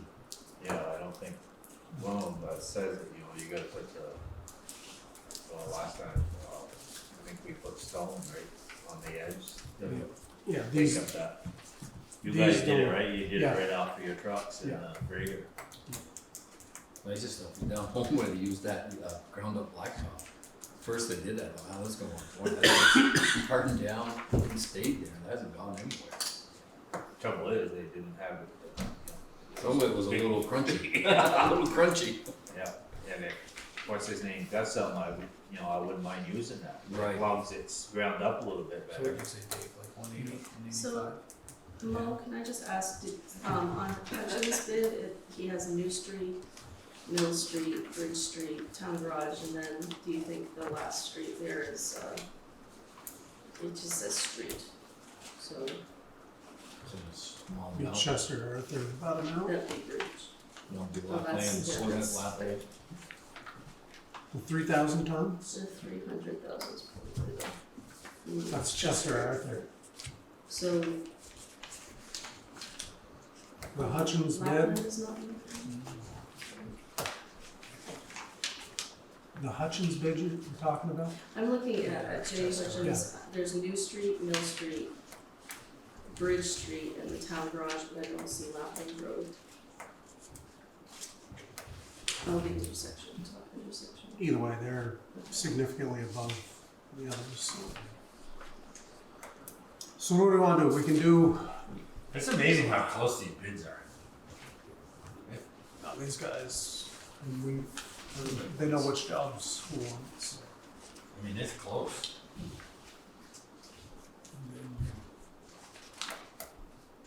Pike just happens to own the plant that's down the road. What do you call it, They all asphalt, do good work. asphalt cement. And now it posted on May 22, 719 a ton. That's for the liquid. That keeps on. Yeah, so even if we say we're gonna do 187 right now, depending on where that 719 goes. Blah, blah, blah. So if we do. So we know we want the intersection done, right, at Lapland Road? That's dangerous, if it washes out, it'd be nice to tie that up, and be done with that. So we're gonna do Lapland Road, Mill Street, we're taking out. No, you're No, leaving we're Mill Street. leaving Mill Street. Taking the bridge out. Bridge Street, So Mill Street will go from Route 36 up to Lapland Apron. yeah. That's all one project, that's You done. go, then you go, it bears to the left there too. Yep, goes up top of the hill. Yeah, the Yep. 200 way, you know. Yep. That's actually Bluefield from there, from that intersection.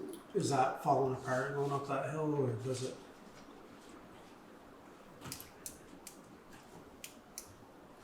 It's hard.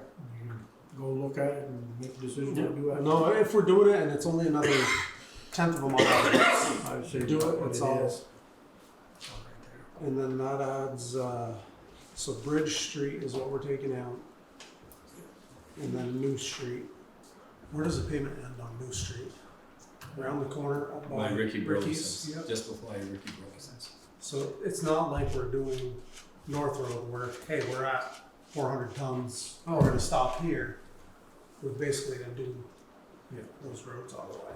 And that road's narrower too. Yeah, and they said, one of these did it. I mean, we can kick the can and chase around, but if, like you said last year, if we don't do 2 miles of road every year, we're We gonna gotta get do screwed and we don't get Yep. caught up. Yeah. Is there any maintenance that those roads need? Do they need a culvert done? Do they No, those there. double check it? Yes. Nothing, The not only worse. place the water, Fresh pavement, you gotta the dig up place for where it. the water all accumulates on New Street though, is right by Neil McGinn's house and who lives there now, Rafferty?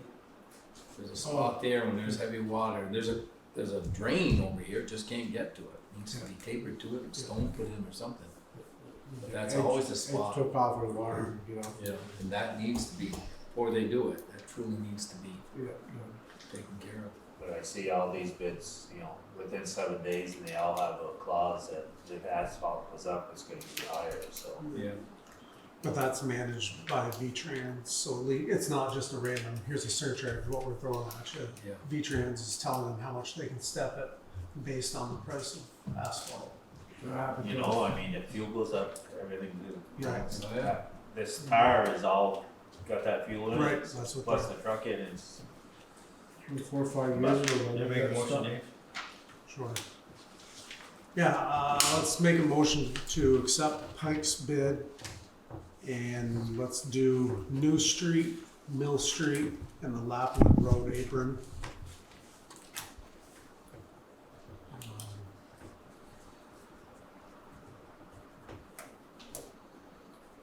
Do we need to check with them all and make sure they'll hold that price for a reduced amount?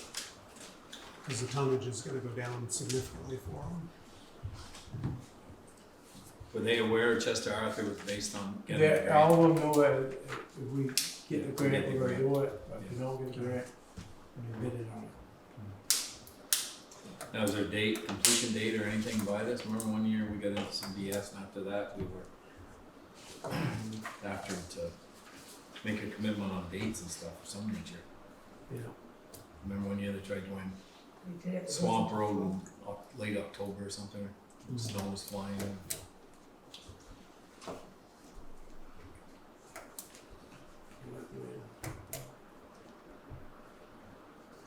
I second. We were checking on price, you don't get price. Well, I'm just wondering, did they talk to you any dates, Mo, when you were this? Yeah, because didn't know about Cheshire Arthur, I said be after the first, that's what I thought we did that. Yeah, I just heard last week, I called them, because Jonathan had heard, and I hadn't heard, so Yeah. That what? that we didn't get the grant. We came in. We were in his community, and I hadn't heard the Fairfields. Well, subject, the motion subject to qualifying the completion date and subject to a new price based on a reduction of, you know, not only Chester, but also Mill. And what about the town garage? That's not part of your motion, right? That's out, I mean, we don't have the money. Okay. You know. So subject to, you know, like a cross-check of the reductions. Or just confirm that Pike will honor the $89 for the streets we select. New Street, Beach Street. And also New Street, not right. completion Park there, before it's snow. all together, so they're not Not putting all right. over the place. Yeah, Not Ridge. yeah, okay, you're right. Yeah, I'll scratch that out for it. Yeah. From New Street to Mill Street. Yeah, go up one New side, Street, finish it, and up down one the back, and then bucket over on the other. And completion before 1 October. I guess we'd like a complete, we remember the last two contracts we got after them about a completion date. Mhm. Last year, when they did come in last year, it was fairly early, wasn't it? Yeah. Depends on how much paving money, and that's a Right. problem for towns, cause there's gonna be tons of money in Yeah. the state right now. Yeah, what you all are. You're doing Sheldon right now. I see the trucks going by. Okay, you know, not just a shimmy, so. You're gonna put the edges on that road when they went down through the center? Did they have one down there that kind of did, last year, they did parts here, there? Yeah. Yeah. Did it from the So we need to vote on that, or we good, or? Yeah, I don't think you voted. No, didn't you make the motion? I made a second, we hadn't voted. Well, there was still discussion, so Yeah. you're all set? Yeah. All those in favor? Aye.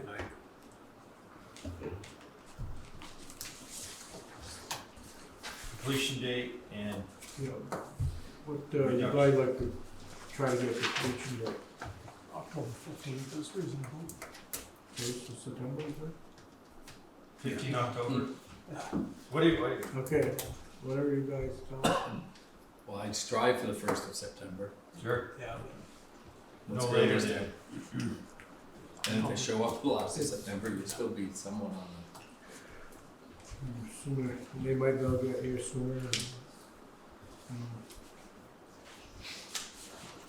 try to get right onto that. We said over there by, Neil's old place and yeah. get it ready. Yeah, just check, if you gotta do a culvert, do it now. Yeah, oh yeah. So we did, meet with Bethany Remmers from Northwest Regional Planning a few weeks ago now, and, Mo and Bethany and I went out to, Mo had said that he wanted to see if we could do Jouer Road to meet, compliance standards for the, road erosion inventory program with the money that was coming in, which is $25,600, and, I think we're ready to move forward with that. I'm not sure if you have any questions. Mo, did you wanna say anything about that? No, it's up in that hill. So what were you gonna do, that stone lined up there now, right? Yeah, we gotta we filled in, gotta redig it, restone line it. Whereabouts, the whole thing, or part of it? Part of it, we're our house halfway up that hill, on the right. Okay, yeah, where Dave Jewer lived, Used to. or used to. Yeah, once you get past that, from there up on that side. It's filled right Yeah, back it's in. leveled right out. And it's in the, when we were there on the left-hand side, the same thing, it's, it's filled in and she recommended we gotta, we put one culvert going to the field. So how does that go? What do you do with that fill that's there? I mean, you dig the actual stone back out of the ditch itself. You don't clean down to it, you actually Yeah. remove it. So where do you get rid of that material? The money is also available for the first time this year Right. for, to use on the road to heighten the road. Build the road up for that stone. Oh, God. And will that 25,000 cover that? It should, I mean, some of it is we can use, that grant there, we use some money for gravel to get the crown on. Yeah. She said that they've been getting away from that, but this grant here, she said we can, you know, we can't take the whole 26,000 gravel. Right. So, It went from one department to another. Now Yeah. it's easier to use for gravel. If you dig that stone out, can you reuse it? You know, take it somewhere else to kind of shift it around? so if around, probably could, you know, be downtown garage and. That's why I just wondered, we could, all that stone, we could reuse it. Shake out some of the Yeah. sediment. Somehow. I mean, I was just wondering if you know, if we had to do it ourselves, could you clean the ditch itself, get down close to the stone base, and then How that's big where is the water's gonna grizzly? clear some. If we had to pay for it Yeah. ourselves, we wouldn't be doing this, so let's, Yeah, probably could. I'm just curious if the grizzly's aggressive enough, if you could just take the loader, dump it over it, reverse of sand in the winter. That rock will probably just catch up in it all. it's a pretty good sized rock in here, isn't it? Yeah. That's Yeah. 4 to 6 inch rock, isn't it? Yeah, I think generally what they use. Yeah, so I bet you could probably salvage some of that, I mean, yeah, you Yeah, spend some time on it. I can just see it dumped somewhere, and just, So the stormwater permit for the town garage and salt shed is due on June 15th, and we usually go with Ruggiano Engineering to do that. And they brought it up to us, to me a couple times over the last few weeks because it's due. And I just wanted to I said I needed to talk with you all about it because we've had some conversations about whether or not we wanted to move forward with Ruggiano or not. So, that's another conversation that we should probably be having during this road discussion. how much does it charge a year to do that? I didn't look it up. Do you remember, Jonathan? They're just refiling the paperwork. They're just refiling, they're looking it over, making sure it's compliant and They've done that sending for us us the for paperwork. It's not like a specific project, it's It's just. just a yearly cost of, Paperwork. They take a look and make sure it's, might as well continue with them, right? You have to keep it okay. As continuity. long as it's not outrageous. Right. I mean, for gravel bits, we just have to cross the it, just make sure it's done right. And then I don't know if you wanted to have an update on Jewett Road at this time, but we can talk about that as well. So the easements are signed, the Army Corps program was Hooray! received, and it was sent to FEMA. I transferred $186,000 and $645 from the capital project fund to start off the project. We have a low bidder, which is Stantec, for the inspection agreement. There's an agreement, and you had made a motion, so to go with the low bidder unless there was some type of problem that I heard back from Ruggiano that both bids were from reputable firms, and they had no problem recommending the low bidder. And both are consistent with their scope and understanding of the project. So that agreement with Stantec came from them. I sent it off to Jim Barlow, who made some changes to it, and I sent it back to them to sign. But in the meantime, we've been talking and working together about making sure that they're up to date about what we've done and what's necessary. So that's where we are with Jewett. It's moving forward. I think pretty good. The last thing that FEMA needs at this point is the signed agreement from Stantec, which I expect today, tomorrow, yesterday, any day, as soon as their lawyers finish looking at it. When are they gonna start construction? So once we have that, FEMA is all set to give us a final number. They've been processing on their end, and they'll be able to give us that within a week or two. So St. Aug was looking at June 1st, but that's optimistic. I'm hoping that, I think it's doable. Yeah, It's but just. why can't he start work? I mean, we gotta do the project, I mean, if FEMA So- doesn't give us all the money, we're gonna do it anyway, so Our I mean, permits are, if he wants to start June first, I tell him, go ahead. yeah, the I permits are, wouldn't wait for FEMA to no, tell no, us when they're, how much they're gonna give us. right. And Cause you're gonna you could lose 2 or 3 weeks of, Yeah. you may not have all those this fall. I'd let him start June first. okay, so I'll let them know. That's good. Cool. And I think that's it in terms of funds for me. I mean, they're only gonna give us so much anyway, so. It's now 90% reimbursed by FEMA once they give us the number, so that's good news as well. And that bid was lower than what they estimated that, so they should be, I would think that, should be happy and be covered. It should be. In FEMA, because it's a large project, you're gonna settle on actual costs that are verified anyways, so they're gonna spit out an imaginary number.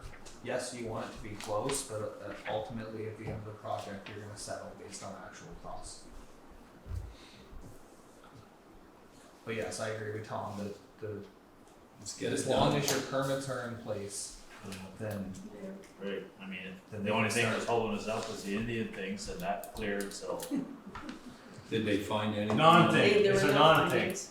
Yeah, there were no findings with the. It's like there was a whole bunch in Cedar Swamp one day. Non. 15, 20 people out there. I was wondering what they were digging for. The rail But they trail might has be them putting, out there. might be putting trees there. Anything else for Mo? But they dug along the rail trail for The all Lemoyne. last summer. I mean, right Oh yes, I saw that. Yeah. there across from Sudolph's. Brian, you wanna go They home? are still there. They're here, and they're still at the rail. You can see the me rail starting trail on it projects. off. Well, they're planting Yeah, trees go home, there. warm your feet up, put some socks on. Just easy to get on. You didn't have to time date. You guys finish your Take it easy, Mo. Yeah, thank you, Morris. Thank you. Forest fire warden, need your signatures to appoint Tim. It's not gonna be it. Is he qualified? I don't know.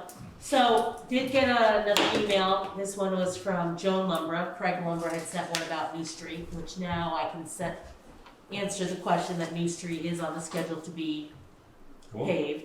The other piece of this is the sidewalks in Fairfield Center look incredible. Now that the Loyal Rail Trail is being addressed and will eventually run directly through the town of Fairfield, it would be nice to see sidewalks in East Fairfield updated. What is the process for this to possibly happen? I am wondering how the extra funds that the towns are receiving are being spent and might possibly be used to create safer sidewalks in the town. The concert series is well intended, and safety of our older people maneuvering their way into the park is essential. New sidewalks would certainly create easier accessibility as well as safety. New sidewalks would also promote exercise and healthier lifestyle choices, given the social and economical needs brought on by the pandemic. Use of town funds related to COVID would seem to apply here, I think. Thank you so much for your time, Joan Lumbra. And there is, the Winnegers have asked about sidewalks. There has been, sidewalk talk, which segues to, the concert series at the Meeting House. Michelle Bissette brought this in, for you guys. Meeting House on the Green, hello attached. Please find the Meeting House summer concert schedule. In an effort to avoid duplicate events or scheduling conflicts, we'd like to request use of the Village Green on these dates. Thank you. The Meeting House School. So I don't think there's ever been a conflict with anything that's happened with that. So they had provided a schedule. So I think if anybody wants to use the green, It's pretty popular. just maybe make sure it doesn't conflict with that. Makes sense. Or do they want sidewalks? Where do they want sidewalks?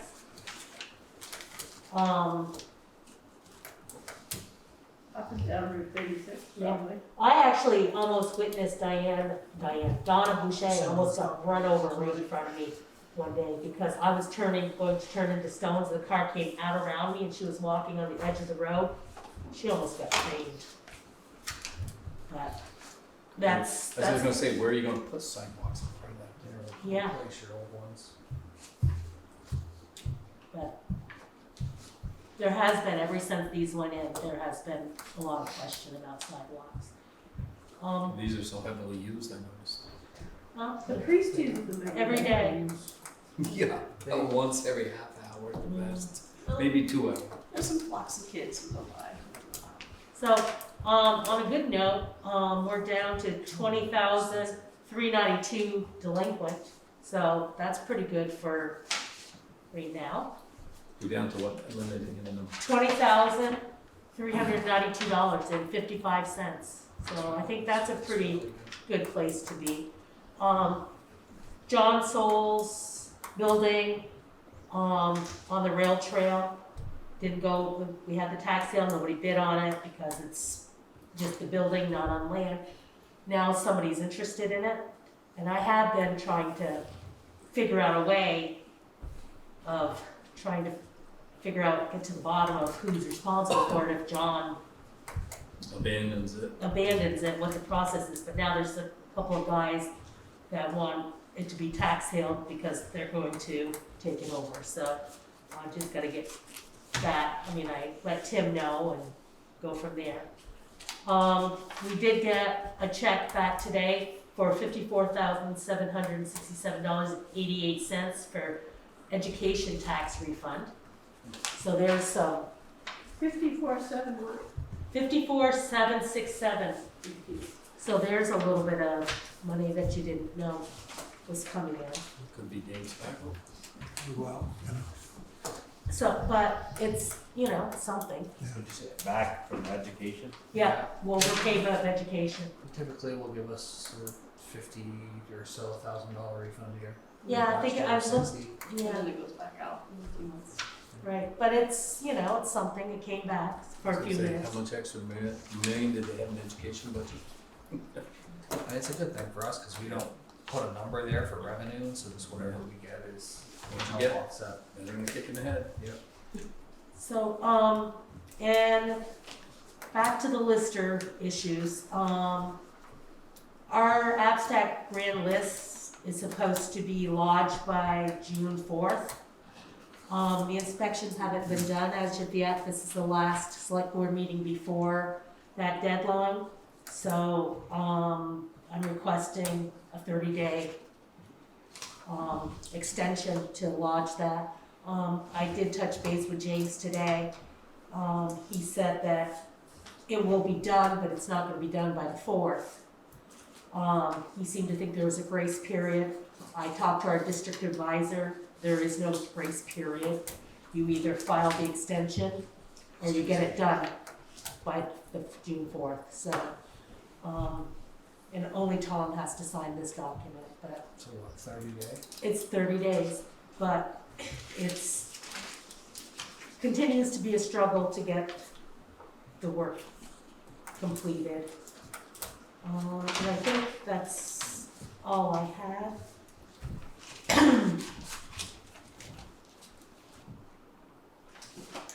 And I can let them know you're gonna do New Street, and I'll get Tim to come in and sign his piece on this, and that's all I got. Unless you guys have any questions for me. Great job on the bars. What's that? Great job on the bars. Well, you know, Very good, thank my, you. my hidden Excellent. talents. So, anyway, now it's time for a cocktail. Thank you. You Thanks, know, Linda. I'm not kidding, you know. thank you, Linda. Thank you. Have a good night, guys. See you. What do we got left here? We have Jonathan as a guest. And it's always a pleasure too. And then I have some things that need to be updated and signed. Let it rip. Jonathan? Quick question. Yes, go ahead. What is, Ruggiano's gonna do with this? What stormwater is he doing? It's at the town garage, but it's also in the garage. Isn't that what this operating fee is for, or is that? That's different. That's That's municipal. $13.50. Yeah, Yeah, that goes to that's DEC, it's an annual fee. There's 3 tiers and we're based in that middle tier. every municipality has to pay. So, the local emergency management, plan needs to be approved and adopted tonight, so I need a motion for that. I've looked through it, I've updated it with my information and other information. I've made sure that it has all the required elements, and then once it's adopted and approved, I'll have, you sign it. I'll make a motion, we approve it. Second. All those in favor?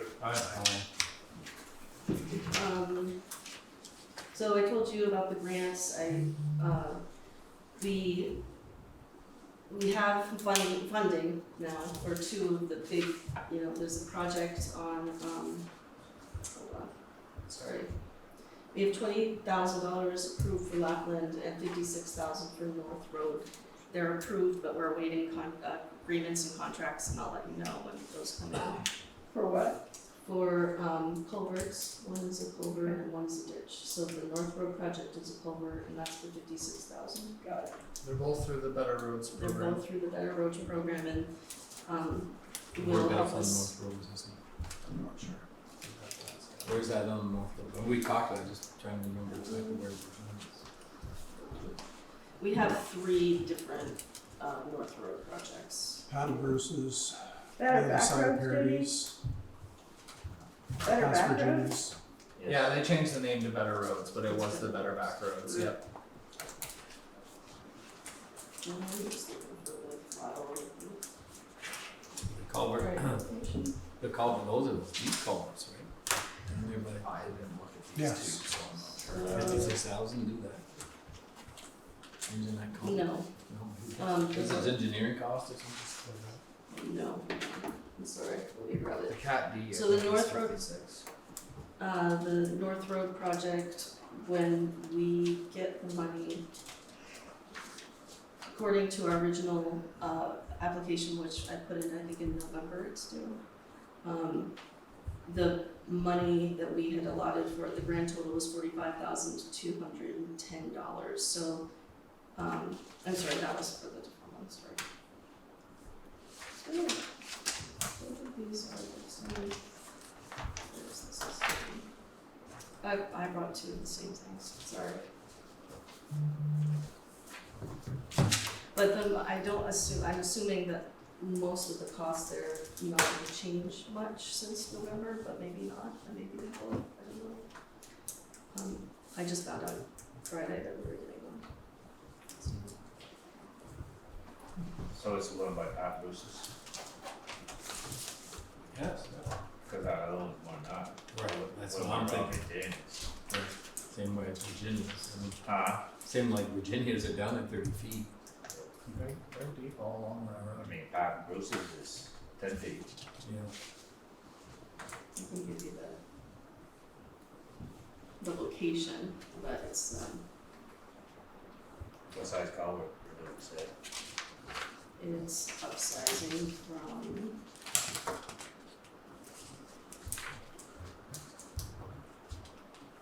So it's big news in Jefferson. sorry, I didn't have. Good. ARPA committee's underway. They had a sidewalk conversation, just like you guys did.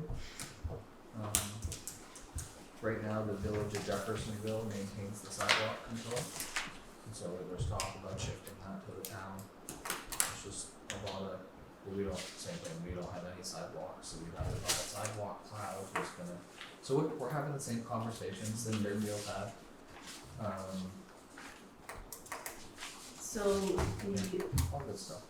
requested grant amount was 60,000, the local match was gonna be 457. So the total project was 73,457. In terms of money, location, I have to get some pictures for you. I have that in the last. Is our highway crew doing both of these projects? So we had talked a little bit about getting an engineering study for the North Road projects. No, like these two though. The ones And, you got the grant for right now. yeah, this grant would be one, there's another grant for next year that. No, what I mean, these two specifically. Specifically, this one, we don't have a bidder, we haven't gone through the conversation about who would do it, and, we'd have to just talk about it. But, so we're expecting Mo's gonna be. I haven't talked to him about it, we just found out last week, and I haven't talked to you guys about it, so I wanted to make sure that I heard from you about how you wanted to proceed in terms of, this. It would be something that I could talk to Mo about. I can talk to Mo about how we've done it in the past, and Lockland Road, that's, you know, Most better road. ditching and culvert, so that'd be a contractor. Most better roads grants we've done in-house. okay. That way we get the match, and it doesn't actually cost in-kind match. Yeah, I mean, like. But what you're saying is you can hire a local contractor. Yep. To do the digging. Correct.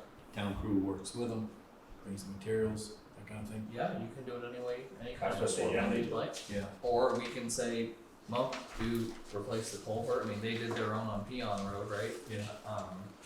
Granted, someone came in and paved it, but they replaced the culvert, they did all the digging, No, so it's, No, we hired an excavator. We hired we this, hired an excavator. Yeah. But, so this is a combination of but ways. they manage the project themselves. Yep. right.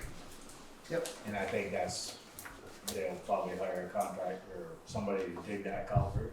But I know Mill Street, that's what they always do, they hire an excavator and we use our trucks to haul the stone and they hire dirt. It's the cheapest way to do it. Cause I think it's from, Double Collar all the way up to, Mooring Road. Can you add as a note, get together with Mo for a few minutes? Yeah. And send a letter to whatever contractors he plans on using this summer. Pick the 4 or 5 excavators that we use and make sure their insurance is up to date, so when we hire them, we don't have to deal with it, just make sure that file is updated. Okay. So I'll talk to Mo about a strategy for this, but the other question that I had was, the conversation that I had, with, about our grants was that we had a structures grant and a paving grant that weren't filled because we're at the bottom of the list for those. And I did find out that we could use, we had 3 $20,000 grants in for engineering, one for each of the North Road projects. One of the North Road projects wasn't funded, that was the culvert, the structures grant. But this North Road culvert did get funded. And then next year we have a culvert that also is funded. So the question is, do we want to move forward with the engineering grants, accept 2 of them, and go farther down on the paving and structures grants for next year? Or do we want to not do the engineering grants and stay higher on the list? So the engineering grants are $40,000, They're $20,000 each, so so we're talking 40, two. yeah, 40,000 total. And doing Chester Arthur is roughly $250,000. Yeah. You're asking me? No, I'm just looking, I'm thinking it makes more sense to stay on the $250,000 one. Alright, So I mean, if you're talking about the class 2 paving Yeah. and the structures, yeah, those are both 173,000, 20% match, so they're, and the cycle's about once every 5 years, once every 3 to 5 years. Well, we missed out on that one last year for Chester Arthur, apparently again this year. So we but should we be did get coming, the structures one last year, so it'll be probably the next year or the year after. Cause that Chester Arthur one's gonna be done sometime. Yeah. yeah, that's it. So the next question would be, do you want me to pursue an engineering, do we want to draft up an engineering bid for the North Road projects? We had discussed the fact that it's gonna require blasting, it's a 20-foot, it's a 20-foot length from the road down to the culverts, and we're not really sure what's under there. So By an engineer. it could be done by an engineer. No, what programs is it through? The engineering grant? Yeah. That was the same as the structures and it was, you just check the different box. with structures and paving, there's insurance. If, the culvert by Robbie Daniels, we've already got that done, right? There's the one that is scheduled for next year, that's the one that's scheduled for next year. Yeah. So we have everything we need, but we don't have an idea of what's under there, there's no. Nobody's gonna know till you dig it. Right, okay. There's no need to have an engineer, cause they ain't gonna be able to tell until you dig it, so we're gonna, when we dig it, we're gonna put it in. Okay, Move a borehole a foot and it can be 10-foot difference. so we won't go to that. Does that I make mean, sense? we can do it for another one, cause we gotta do those other ones, but there's no, I wouldn't put any more money into that one, cause it's just gonna be what it is when you dig it. And you deal with it. You know, I think they decided a box culvert, you just make do as you go along. Okay. Is that good? Alright, so those are the grants, I'll get back to you about the North Road and all the other road stuff next meeting. The fire district agreement is here, it's been vetted by legal counsel, it's in line with ARPA requirements, it has all of the conditions, which are really, make sure that you spend money by a certain amount of time for what you said you were gonna spend it for, and show us that accounting at the end, basically. You're talking about the East Fairfield water meter? The East Fairfield, yeah, the Fire District one. So I would, if you agree that we can just move forward with this, I would just need a signature from Tom. You gotta spell Donnie's last name right first. It's Magnan, M-A-N. On this,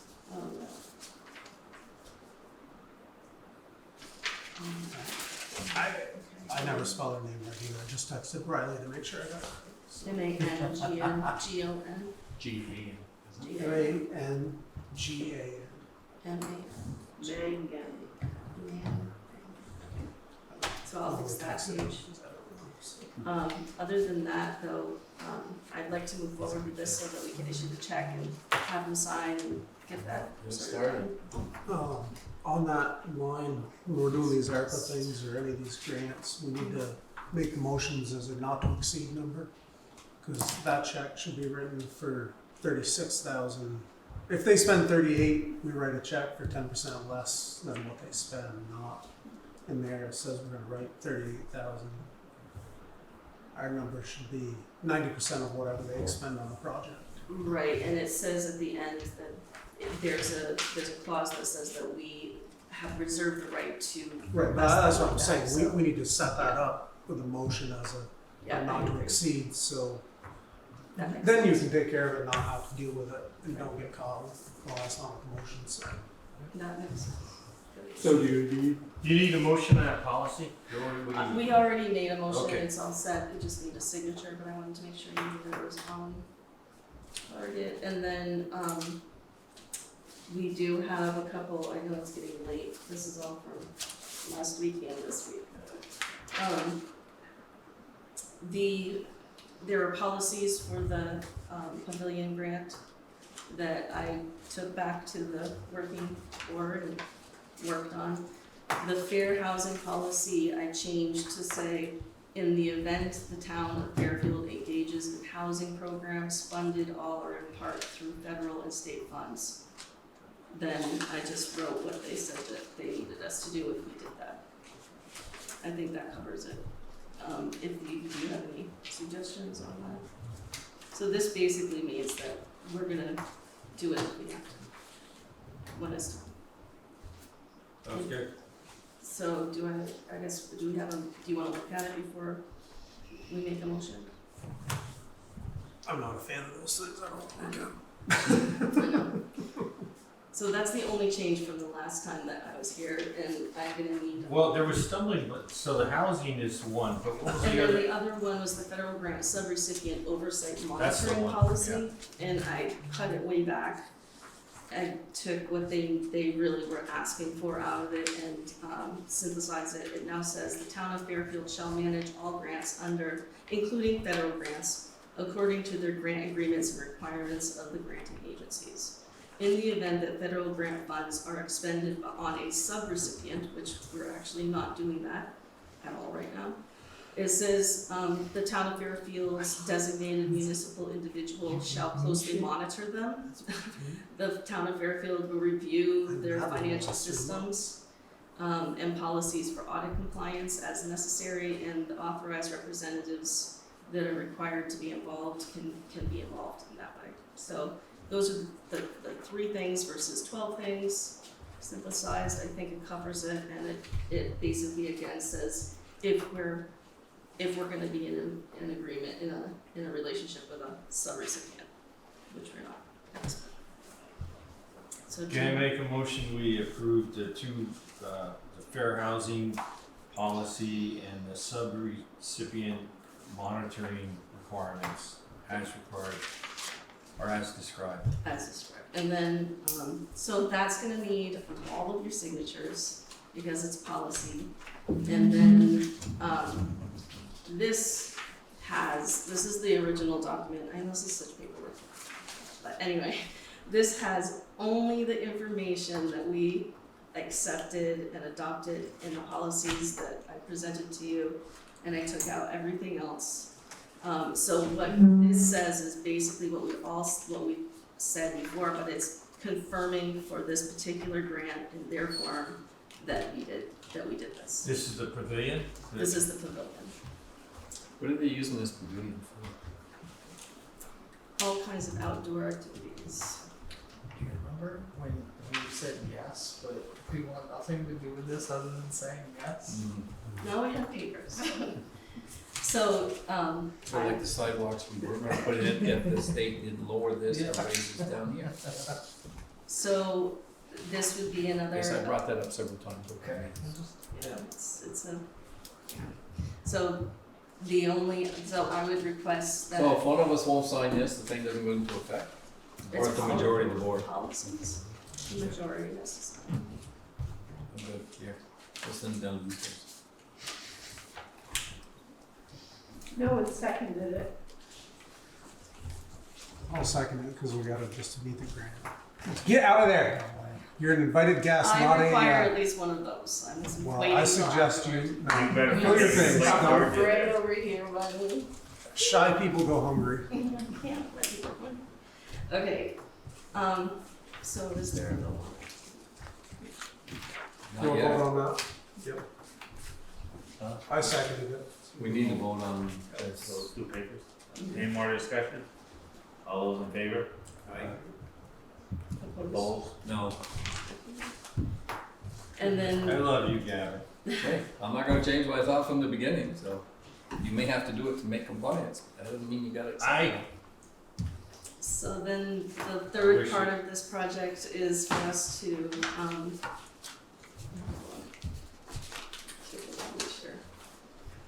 so adopt the municipal policies and codes form MP1, which is, like I said, just a summary of all of the policies that we already signed. What is it called? It's Municipal Policies and Codes Form MP1 for the Vermont Community Development Program. So this is just specifically confirmation that we did it, and this is the language that we did it. It's the last piece before they can execute a contract to the amount that they move legally. Any takers? We have to. Just move it along. We have to, we need a I'm sick of that, motion, man. we need a motion, to adopt the municipal policies and codes form MP1 for the Vermont Community Development Program. Sure. Motion, second? I second. Have paperwork to change it next time we wanna do something different. Yeah. basically. So you're gonna take a vote on it. All those in favor? Aye. Opposed? No. Gotta be consistent. So, let's see. So, just a minute. Where we did Memorial Valley Rail Trail. they want to know if we want wayfinding signs on the rail trail, that it's part of their project to offer that to us. And if so, what do we want them to point to? So if there are specific things, we should tell them now. It's actually a couple weeks late because it was on the agenda from last week. What's that mean? What's a way, like, A wayfinding is so that when you're riding your bike on the rail trail, it says you're in Fairfield, please make sure you visit the Chester Arthur Heritage Site and, you know, go to the green. Chester's Bakery. You just want Chester's Bakery, you know, it's just telling the municipal opportunities that if they come Okay. off the rail trail, they can see and do. Chester's Mm-hmm. restaurant? I mean, And I guess the question is, do you wanna have a discussion at this point about this, or do you want me to just take a survey of things that are in the community that seem like the right places to go? Yeah, I mean, it's crossing both villages, basically. Say the village center is here, there's gas food on either end, and what else are you gonna point to? Community center, I was thinking, there's the green, all of the stuff that's happening on the green during the summers. Chester's, Homeless encampment on the green, we should have, so we're gonna do in Burlington. go to your house, Come on. No. take a trip to the farm, there are lots Yeah, of do they have an things. example that they send you, or? No, it's all up to us, it's all up to you guys, it's really whatever, Chester's in the green, that sounds good. Who's paying for it? You are. they're paying for it. V-Trans is? It's all through that project. They said what maintenance will be like? Mm-mm. So our Trails Committee in Cambridge is worried that they're gonna mow it once a year. And it's just Oh my gosh. Well, They they like They down by mow it. ours and chop They down all mow. that They planted all the trees, now they chop them down, so now they're gonna been 10 times thicker. And those things are gonna be right across that trail. They mow the Missisquoi Valley Rail Trail twice a year. Twice a year. It's See if you remember. brutal overgrown until we complain about it. And then they do it at like the end of June, and then they do it again in, I don't wanna say August. Now, granted, the Fairfield section's not built yet, so you're not experiencing. Well, we have a Fairfield section of the Missisquoi Valley Rail Trail in front of my house. Did we do that? Okay. When they But left the the mile. Boy, tank. Yeah, they're up as far as Sheldon. Now they're doing Sheldon, because, yeah. So I'm just, you know, as this, because it's supposed to go to V-Trans July 1st, so if you, once it opens up this fall and you start hearing things, just, you might have to, Daphne might have to get a hold of V-Trans to voice the concerns. We had some concerns about dogs, lots of dogs on the rail trail, I'll run them down with my four-wheeler. so that might be a Melissa thing, the health officer. What else you got, Kat? How about The you only don't do dogs? the only other thing was that there's a Fairfield Pond Watershed Action Plan. Also, no action needed from you guys, but there may be some activities to participate coming up. It's a pretty exciting thing. Friends of Northern Lake Champlain are mobilizing it. They have a contractor who's putting together a timeline, and I do believe that based on what I've read so far in one meeting that I've gone to, there will be some overlap with providing, they'll be offering some suggestions for culverts and finding grants for those culverts, if it seems like this is a good thing. Saw Kent Henderson, he's on that. He's asking me if I knew any big sugar makers over by the pond. I said, you got a wrong bowcaster, watch out. So that's the only other update I have for you. I wanted to Did just you make sure. have any update on the school weatherization?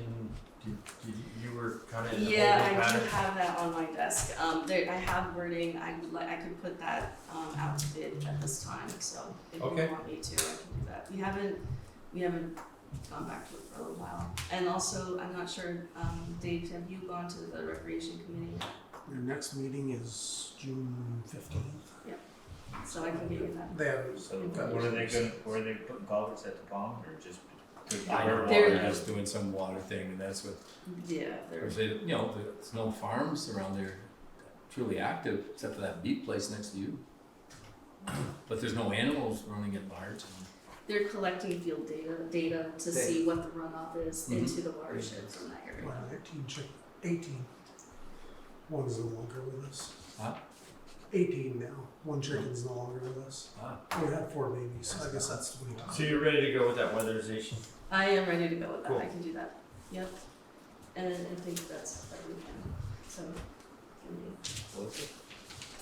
I got another complaint about the property on Rug Road. The, the accumulating junk complaint. This one came from a neighbor down the road who says seagulls are picking things up from their property and bringing to our property. I actually delivered a package there this week, and again, 99% of it is construction debris. There's some household trash, like empty soda cans and shit like that, but there's nothing that constitutes a public health hazard, in my opinion.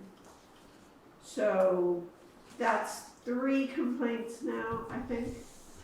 Would you like me to at least inform the resident that the neighbors are complaining, that it doesn't constitute a public health hazard, but he's a public nuisance to his neighbors? Or would you like me to ignore it?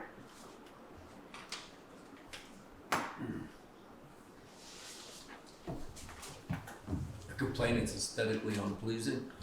The complaint is, one person said that it was attracting rodents, which there's no evidence of that. There's nothing that I can see, like it's not stacked garbage, like it's not stacked household trash that I saw. It's construction debris and trash.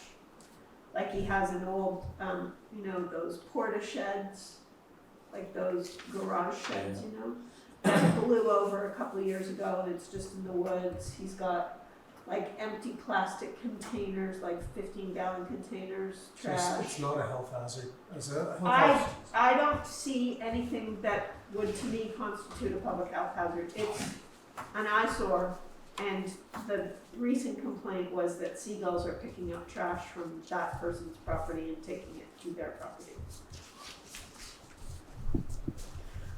Do any select board members know the resident personally? He was pretty good friends. No. No, but I mean, do you at least like, could you pick it, like, would they know who you are if you stopped in? That would be my first approach, is just a friendly neighbor, hey, this has been brought to our attention a couple times. I would start there, just a friendly neighbor conversation. You and I aren't that friendly anymore. He said Dave on TV News 3 times. I almost said something to him when I saw him on Saturday, but No. I decided I'd ask you first. If not, then I would say send a letter. I was gonna say, just a general letter that you're receiving complaints about your property. That was on the register letter, so you know you got it. Yeah. Yep. And just saying, hey, there's been No concern, numerous numerous concerns. Numerous complaints. From neighbors with the condition of your property. Some of it's State going it back onto saying theirs. that neighbors are worried about a health hazard, not aesthetics, not the condition of your property. Right? Do it. I can say that. I can say that and not say anything about the fact that it does not appear to the health officer that there is a public health hazard. But that is what they're worried about. Those Or I are the can just not concerns say that are that. brought to us, yeah. Yeah, okay.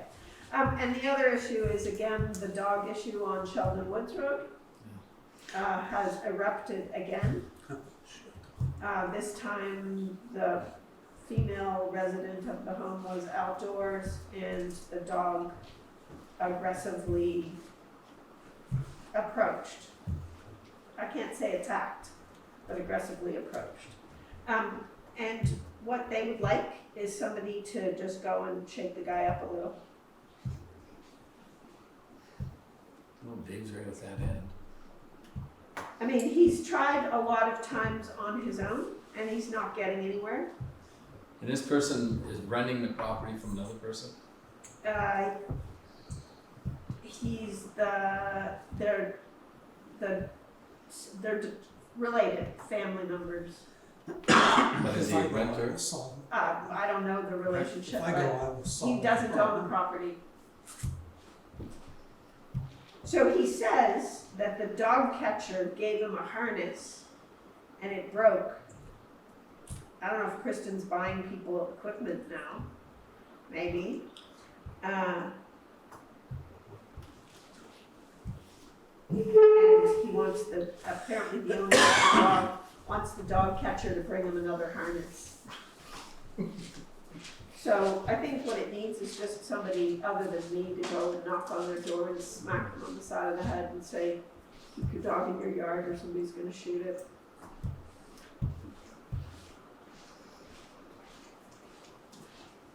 Well, you're close by, Brendan. I can stop. I'll stop. You'll stop? Yeah. That would be great, thank you. Call me when you call. You know where to go or I'll tell you about it. Bring your gun with Call me you. when you wanna go. Mhm. Bring your gun with you. Do you know where to go? We're gonna go together. Do you know where to go? Or I'll tell you. Talk later. about it offline. Alright. Thanks. I discovered one more thing. I would like to do a budgeting guide for local government 3-part series with ICMA. It's in June, the 7th, the 14th, and the 23rd, and it's just a few hours each day. The cost is $395 for members, which I am not. Jonathan is, but it's not transferable, I've been told. And the non-member cost is $790. Do it. How much is it to be a member? Do you remember how much it costs for you to be a It's for ICMA, Yeah. it's based on a certain percentage of your salary. Is it? Okay. Okay, so I can look into Is that worth it versus all the stuff that the LCT? I've looked at all of the VLCT things coming through, everything, since you told me to make sure that I was looking to see what kind of opportunities there are out there, this is the one that makes the most sense to me for what I need. And it's coming up this summer, so that also works. So I never did that particular series, but yes, I think a membership to ICMA is very beneficial. They have a lot of really good opportunities. So who is this group? Where are they located from? The International, Vermont also has a chapter as well. Community Management Association, Managers Association. So that's basically the international version, and Vermont has one as well. So does the Vermont one make more sense than the international one, or is it part all of? It's all, once you're in the Vermont one, you can access any of these. And how much is a membership? So it's based on your salary? But it's not for the town, it's more for the individual, is that what the deal is? I wouldn't do this without needing to for this particular town. Yeah, I mean, it's the budgeting guide for local government 3-part series, so it's really going into the fall, making sure that I have all of the tools that I need in order to, lessons learned about budgeting and what to do and what not to do, and how to make sure that the financial controls that you have in place are going to work for the budget coming up. It's We had this in your budget, right? accounting and auditing. There's, I think, $1,500. Have you used some of that already? I haven't. Part of the budget, it's I something look at very useful. becoming a member. Yeah, I have to look at becoming a member for that $300 one. So I could, if Yeah, it before costs, before you spend less- 7, figure out what it's gonna cost. yeah, if it costs less than Sure. $700 to become a member and Sure. then take the class, then I'll go in that route. Okay, thank you. Well, I think new members get like 50% off their annual conference too. Which is what, when you become a new member, there's all sorts of new member benefits. I'll make a motion to approve the warrants. Hold on, Brian made a motion a For few minutes. hours ago for minutes and no one ever seconded it. Right, so let's do this one first, I already started. We can get two things done once. You can go back, we can do the warrants first, then we'll I'll do second the that. Which one you seconded? Yep. warrants. All those in favor? Aye. Now Is there a someone's second gonna to do this? the Second minutes. minutes. Yeah, let's do the minutes and get it done. Second for the mail, all those in favor, any errors, omissions, or comments? I actually have one, excuse me, It's too there's, well, it says Brian made a motion to approve a contribution of ARPA funds to the water district, assuming they will contribute at least 10% of the total project costs of $42,266.61. It doesn't have a second, and it doesn't say all in favor. So we need to amend the minutes. Do you remember what the second was without? I actually can't second those because I skipped the meeting before.